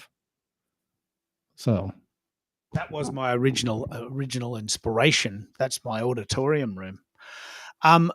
Americody, have you considered the idea of what is your why? I don't think we've had that discussion with you before. What do you think? Well, my why is about taking my life's lessons, both professionally and personal life's lessons, and helping other people understand their why not.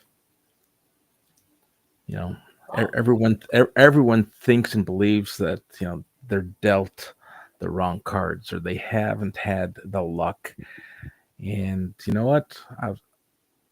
I'm blessed that there were always a support mechanism and a safety net to pick me up when I was down. And now I want to be able to give back and help people and understand why not. Why can't I do this? Let's bring the why or the why not to fruition.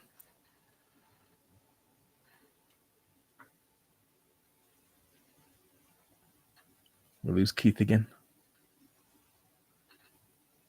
I'm not sure, but I see him somewhere. I like when we make him speechless. Okay, gentlemen. Well, Yeah.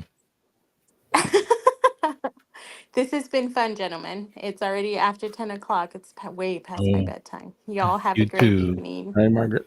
We have been so blessed to have you, Margaret. Thank you so much for coming. Yeah, I'm blessed too. Thank you so much. It was fun talking about Go Brunch, and I'm always all for it. But please tell Keith I said thank you very much. Appreciate Sure. it. Good night. Good night.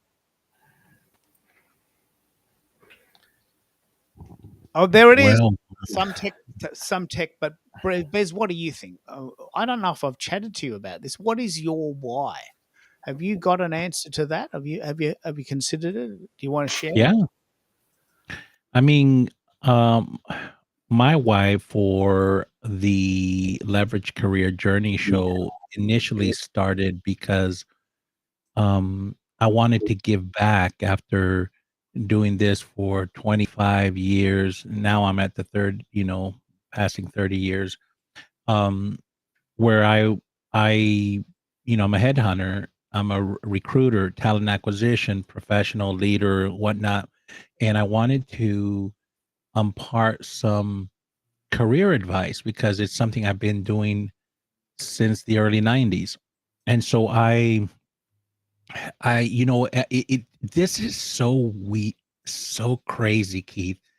I saw I saw a post on LinkedIn that somebody was excited that they just landed a job, and I said, "Hey, congratulations."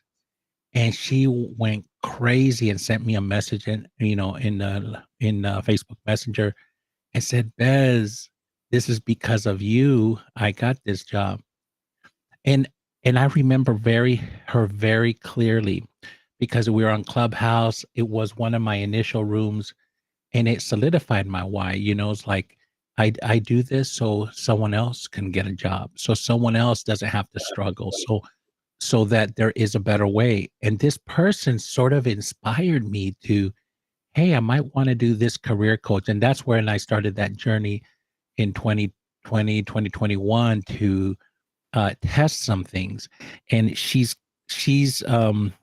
was chatting me on Facebook Messenger, just saying, this is so crazy, Bez, that you contact me now. I haven't even told my mom. I'm about to tell her, but you gave me so many tips that I believe this helped me get the job. And I was thinking, you don't know how much. I told her, you actually inspired me to go down this career coach path. And because of you, I remember some things very vividly. And she was telling me what she remembered. And I remembered, what I remember the most that touched me deeply? I said, as a Black American, you were a woman that struggled with how you should show up to the interview with your hair. Could you show up in how you wanted to show up? And your struggle with that, you were trying to tone down your hair and instead of wearing it like you liked it because you felt, you know, it was too black or whatever that was going in your mind, that really stood out. And she goes, Bez, she recorded a video, not too if about half an hour ago, and she goes, the hair I'm wearing is how I got the job, and I can't believe I got the job because of the hair I'm wearing. I'm like, well, your hair looks amazing. What's wrong with it? But I didn't know that a Black American woman would struggle with how they showed up and to an interview, or even if you're at the job, how they felt they needed to tone down their hairstyle. And that really struck me deep. And I'm like, you know what? Show up as your beautiful self, however you want to show up. And but yeah, she had a big influence. And that's my why right there, is if I can help one person, then that's a win. And I'll be happy. And so yeah, my why is so someone else doesn't have to struggle. There is a better way. It's very important that we come back to that. It's very important. And I think it answers the question of whether or not you're attracting a tribe. I mean, my why is to have fun and be creative. I'm not as selfless as many people on this call. Maybe that's a little embarrassing, but that's a different journey for me. If you were to ask a comedian's why, comedians serve a very valuable function in society. Their job is to make you laugh. That's their job. Now, without comedians, the world would be a very dark place, because sometimes we have to laugh at ourselves and we have to laugh. But some people have said that comedians have a bit of a soulless life, that all they're doing is telling jokes all day. But in reality, that's probably one of the most important jobs, because sometimes we have to have someone to look to laugh at, and to laugh with. And they've got probably one of the most important jobs in the world. What do you think, Jeremy? What's your why. Do you have a why? You're in the process of building a business. I'd love to hear that journey, that story. Have you got a why as to why you're doing that? Oh, truthfully, yes. 2008 was a dream. You may not like my answer, and I hope I don't offend anybody, but I'm just going to tell you the truth, whether anybody likes it or not. And because I'm used to people not letting me speak, Jesus is the reason. Next to Jesus is people. That includes you and includes everyone, whether money was made or money was not made. That's my why. So much so I wrote it down. And whether I was ready to open up my business or not, I did it anyway. And I figured that I would put it together as I go along and would invite the right kind of people into my why. And because I feel like, I mean, all of our whys may not be the same, but at the end of the day, all of our whys add up to something that might be the same. And so therefore everybody collectively is able to spin the wheel, Yeah, keep it well, going, he move was it the forward. one of the original dudes. Like he wasn't. He Wasn't. is. I mean, I don't want to go on that, like get off topic, but like on my show at some point, uh, I'll I'll go on that note. But for your show and everyone else is here, with all due respect, um, it's people, and it was also the way that I grew up. I wanted never to see someone go through life the way I did. And so, yeah, that's it. That's why I'm here. Truth be That's told. good. That's very good. So we've been going for about 3 hours. We've had several tech glitches. What I might do is I might give everyone a turn to wrap up and tell us how they can we can help them, because we are a community. Last chances, last drinks, if you like, last call. The kitchen closes in 10 minutes.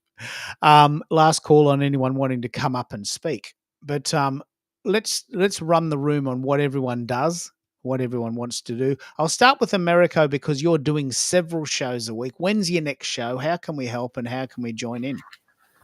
All right. Yes, I have once again three shows that I'm hosting this week, and hopefully I'll be able to get back to my 2 shows a week. Listen, I'm like I said, I'm here to help people with their why nots and help them be seen, heard, and remembered.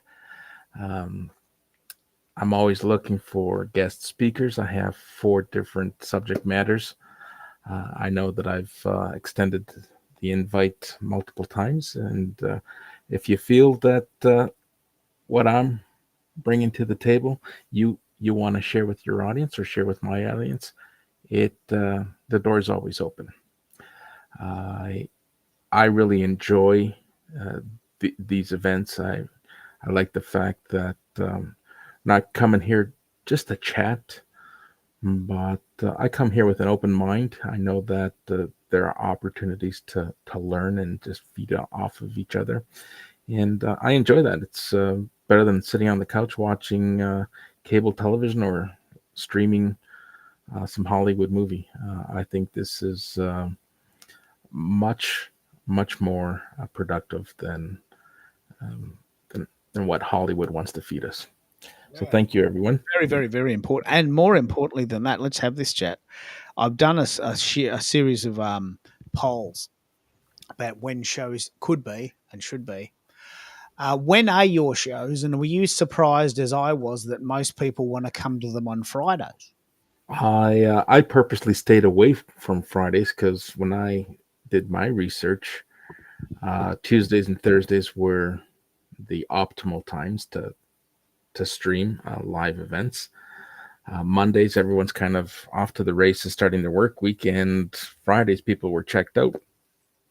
So I alternate between, an afternoon show and an evening show, and I do one on Tuesday afternoon and Thursday evenings. Now, stats suggest, or your poll suggests, Fridays are gaining popularity. Question now becomes, what time on a Friday? Are people checked out but still want an opportunity to be somewhat productive and learn and engage in conversation That'll be fascinating to see where that poll ends up. But yes, Okay, I've got an answer for you. all right. So, the reason I do these polls is because I am asking the question, why isn't anyone coming? And that might be a totally different question, and more importantly, a totally different answer. But I have noticed that a lot of my listeners are in the US and Canada, the Americas, so to speak, and you are a day before us. So if you say that you want to show on a Friday, well, that would be Saturday morning for me, which is absolutely no go because that's wifey time. Right. Sorry. But if you said Monday night, well, that'd be Tuesday for me. So that's okay. I get that. So I do these polls to try and find out what people are thinking. And I've already asked this question, and you'll be very, very surprised to know, maybe, that the premium times that people want content are 10 a.m. and 8 p.m. I know this because I've run this poll many, many times. They don't want them at lunchtime and they don't want them at 6 o'clock because the reason I do that is 10 a.m. in the morning is 6 p.m. in daylight saving time at Eastern time, and 12 p.m. is 8 p.m. Right. So I said, you've got four choices: 10 a.m., 12 p.m., 6 p.m., 8 p.m. And the overwhelming response, and I'm happy to have this discussion today, the overwhelming response is that people want content at 10 a.m. and 8 p.m. So that's very perfect for me because 8 p.m. in the US is 10 a.m. for me. Right? And that's why I remember the stats, because they worked out for my lifestyle. And so, to your point, if you were going to do a show on a Friday, 10 p.m. or 8 p.m., geez, I can't see 8 p.m. Friday being a good time. I mean, we're all at the pub, right? I Right. couldn't imagine that. Aussies are at the pub. I can't imagine you doing 8 p.m. Friday, but maybe you are. Maybe it's party zone. So, does that ring true? Would you think that 10 a.m. and 8 p.m. would be the idea that behind this? Well, if you're asking my thoughts, I've tested just from a content perspective. I've tested 8 a.m. through till noon, and it varies because my community is very diverse and across different time zones. So if I had a heavier concentration in North America, I'd probably stick within the 3 or 4 time zones and post 8 a.m. and catch people on the East Coast, and then later in the afternoon and catch people on the West Coast. But I don't see that much of an uptake by changing my times. Yeah. Uh, The reason now, I love this, the reason why I love this discussion, is that I actually said, look, if I did shows at lunchtime my time, would you come? And several Aussies said, mate, I'd come. That's a great time. Yeah, no worries. Let's do it at lunchtime on a Thursday. Good. Like a lot of people, 10 or 20 people. Not a single one of those people came to the show. Not one of them. And I said, mate, I did a show just for you. Like, I just rearranged my schedule just for you. I normally don't do shows at 12 o'clock because that's 8 p.m. in the Eastern States, and that's a bit late for them. And it's 9 o'clock for Richard in Brazil, and it's not a good time. But that's what I want. All right. If you want it, I'll do it. No one, not a single person who said they would come, came. Now you can't tell me, I can't tell you how much that pisses me off. well, a friend of mine, he's created a podcast for that lunchtime crowd. It is called The Afternoon Pint, and people, he took people at their words. Like, you know what? If you did it in the afternoon over the lunch hour, I would come. So he built a show and built it around the afternoon lunch crowd, and he calls it The Afternoon Pint. and he's been going on for over a year. So, And it did work for him. and it worked for him. Yeah. Okay. So that would be a really interesting point. What about you, Bez? You dance around the map a bit. What would you do if you had the ultimate choice of time? Would you choose 10 in the morning or 8 at night or weekends, or what do you think? To live stream, To go to live streams. it would be in the evening, because that's where I would have some disposable time, and I can choose whether to watch TV or do something else. And yeah, for me, I mean, I like these times that you do your shows because it gives me flexibility. During the business day, it's a little bit hard for me. So yeah. Yeah, well, I think that's true, and that's why a lot of my people come at night, because at night I'm having a cup of tea with wifey, and I'm not adjusting that. That's my sort of lifestyle. But during the day, I've got all the time in the world. So naturally, by default, people are going to come when it suits them. And it obviously doesn't suit Aussies to do shows during the day because no one comes. When was the last time you saw an Aussie on my call? You never do. You never do. But you see a lot of people from the US and Canada and Brazil and South America because it's night there and there's nothing on TV. And this is quite frankly much more entertaining, isn't it, Bez? It's a lot more entertaining than watching Netflix. That's a big call. But some people say it is. I'm not putting words in your mouth, but some people say it is. I Yeah. think so. Yeah. Yeah, And I'd rather do something like this than watch TV. That's just me. yeah. Yeah. Because your wife's not a big TV watcher, or is she? Does she like different shows? Oh, she is, but you know, I'm here, working and doing this at the same time, doing something productive. Yeah. So yeah, I get to kill two birds with one stone. I love it. I love it. It's very important that we ask our community what they need, because I don't want to talk at the wall. And I am pretty proud that I was able to, as you mentioned, I talked to the Crickets for about 15 minutes. It was a pretty good effort, don't you think, America? Pretty good effort. Well, let me tell you, you weren't talking to the Crickets as much as you think, because I jumped on your show, and yes, I know there's a lag, but people were chiming in, and we were adding comments, and when I listened to what you were saying at the time, the chat wasn't coming through your feed because we were here. Yeah, and you were waiting for people to come on, and we were commenting and jumping on. So listen, it's talking to, whether it's the Rooster, talking to Crickets. I think there are lurkers who are listening and they choose not to, and that's fine. That's their choice. They just want to listen from the wings and don't want any attention brought to them. But as long as we're bringing value to those who do show up, and regardless of how they show up, I think that's what counts most. It's just brilliant. It's just brilliant. So tomorrow I'm going to wrap up now, but tomorrow I have this quite controversial show called Personal Branding is Much Bigger Than a Pretty Picture. Because I'm noticing a disproportionate amount of people using selfies as a hook to an article, which may or may not have anything to do with how gorgeous they are. This obviously only works for women. I'm not going to stand in front of a mirror taking a selfie on my iPhone.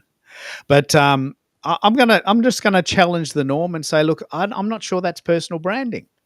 It might be storytelling, but I'm not sure taking a picture of you in the bathroom with an iPhone in a funky dress has anything to do with business. This is a really controversial topic because there's a whole division called social selling, which is I'm just telling you what I'm doing.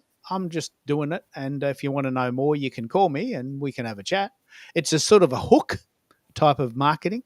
What do you think, America? Am I being a bit controversial there? It could be an interesting topic. I could get a couple of a bit of a hate mail. Hey, I had my first heckler, let's say about a month ago. Um, I I haven't heard any heckling, but be prepared just in case you upset some people. Yeah. Uh, I don't see your personality and your persona upsetting anyone. You're coming and you're sharing your thoughts and your opinions, and I think everyone's been respectful up until now. So I wouldn't worry too much. Uh, at worst, you might lose a couple of followers, but at Yeah. best, you might gain some supporters and say thanks for stepping up and saying what we've been thinking. Yeah, I actually want to. I don't even know how to do those photos they tell. I've never done one. I just want to. I just want to get inside the head of a Gen Z in the bathroom, and let me be very clear about what I'm saying here. I just want to get inside the head of a Gen Z taking a selfie in a bathroom, thinking that's a business discussion. I just want to get my head around how that possibly could be determined to be a discussion about business. It's got nothing to do with business. It has to do with them, and I get that. I'm having fun. I'm making money. Here's my Lamborghini. I've got 3 of these, and I can teach you how to do that for $97. I get that. I get that mindset. You know, selling the dream. But I just don't see how that's personal branding, and I just want to get my head around that. What do you think, Bez? We've had this discussion briefly yesterday, but the Instagram crowd has discovered LinkedIn, and they're taking over. They're taking over. Do you think? What do you think? Are you noticing that too, or are you just following different people? No, I'm noticing that too, but I think they provide a lot of, they make LinkedIn a little bit more exciting and spice it up. LinkedIn has been a little bland, stodgy, stuffy, whatever you want to call it. So I appreciate that. And I appreciate that they make, they're out there hustling and trying to make a name for themselves. What, and this isn't uh, really a comment target to any age or demographic, but there are people out there giving bad advice. And when you look at, and I laugh because this is what the TikTokers that, they're out there giving career advice, and it's really, really bad. It's to what I consider irresponsible advice. And then when I look at them and their LinkedIn profile, they haven't held a job. It's really like they have no context behind it other than, whatever they feel like saying, and yet they have millions of followers. So I think people got to beware of where they get their advice, and do your due diligence and look at the person giving you the advice. Where are they coming from? Do they have the experience? Have they made mistakes? I mean, that's where some of the biggest growth happens, is when you make mistakes, because that's when you stretch and grow. But to your point, Keith, it's a mixed bag. I think you got good, you got bad, just like anything else. But I think if you don't, if you don't have the experience to give some context, then just say so. So that people know where you're coming from and where you're giving your voice to. So that it's sort of like a disclaimer. Yeah, I agree. It's just a comical little fun thing I thought of. I'm just noticing a disconnect. What do you think, Mike? Are you getting these sorts of calls too, or do you see this sort of stuff, or don't you watch your feed? Are you not a scroller?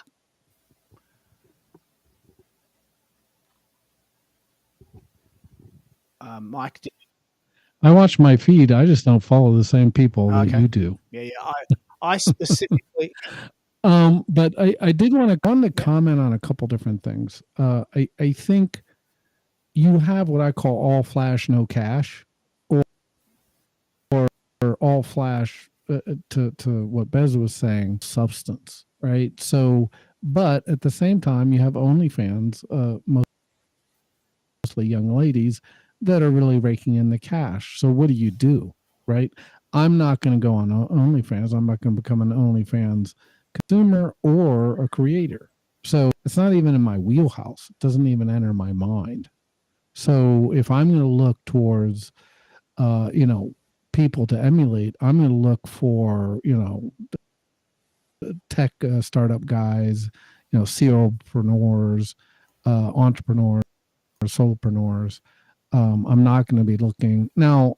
If you have a younger guy that has done a solopreneur entrepreneurial thing and came up with a whiz bang, product and took off, I might follow him, but I'm not going to follow the guy that appears to have a Lamborghini, may not even actually have one, or that people are renting sets of jets and using them as their backdrops for some of their stuff.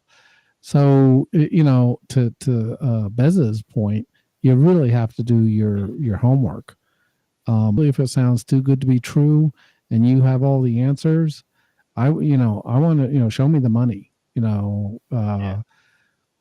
want to see that you're real and that you've done something. I don't know if you can show me your bank accounts, but I really want to see that you've actually created something and you know what you're doing. So yeah, I think the reason I'm asking this sort of line of questioning is there is indeed a trend called social selling, and that is if you can see that I'm doing it and you trust me and I can show you some of my personal journey, then maybe you might be inclined to buy my stuff or pay my fee. And I get that that's a model, but what I'm seeing is, look, I've got a yellow Lamborghini and I just got back from a skiing trip in Vienna and it was so much fun. And I did all of that because I'm trading in international shares. And I can teach you how to do that for a small fee or percentage. And there's very little risk. And I bought a Lamborghini last week and I can teach you how to do that too. And I'm just trying to get my head around it. And I think Bez said it best, when we just have to have due diligence to say, you know what, is that really true? Is that rented? Are you hiring that Lamborghini for the Photoshop, for the photo shoot? And what are your thoughts on this, Jeremy? You're the only one I haven't asked. Are you noticing a distant, sort of a funny, different way that people are promoting on LinkedIn? Lots of flash and no cash. Yes, I have. I look at it from two different perspectives. The first perspective on it was like, oh, come on, man, no. Because I got off like all these sites, Facebook, everything, right? Started all over. I'm on LinkedIn and Instagram, and that's it, really. So what I hate is that they found a creative way to make money, and right or wrong, you can either hate it or you can find a way to appreciate their way of marketing through their eyes, so that way you can better understand it. Yeah. So Well, that way maybe you could take advantage of it. Maybe you could take advantage of it. Yeah, well, I'm not going to do that, but I have used particular pictures that I haven't told the stories about, which I will later at a point, which is the same form of marketing, but it's more personal. It's just not, it's not flash and cash. You get what I mean? There's actually some substance behind the picture. It means something. Maybe to me, and it could mean something to you or everyone for that matter. I don't know. If I don't share it, who knows? Yeah. You understand. So the fact that I've noticed, it occurred to me that I mustn't be the only person noticing this. I might be, but I just thought it'd be a funky little idea for a show. So the show tomorrow is called Personal Branding is Much More Than Pretty Pictures.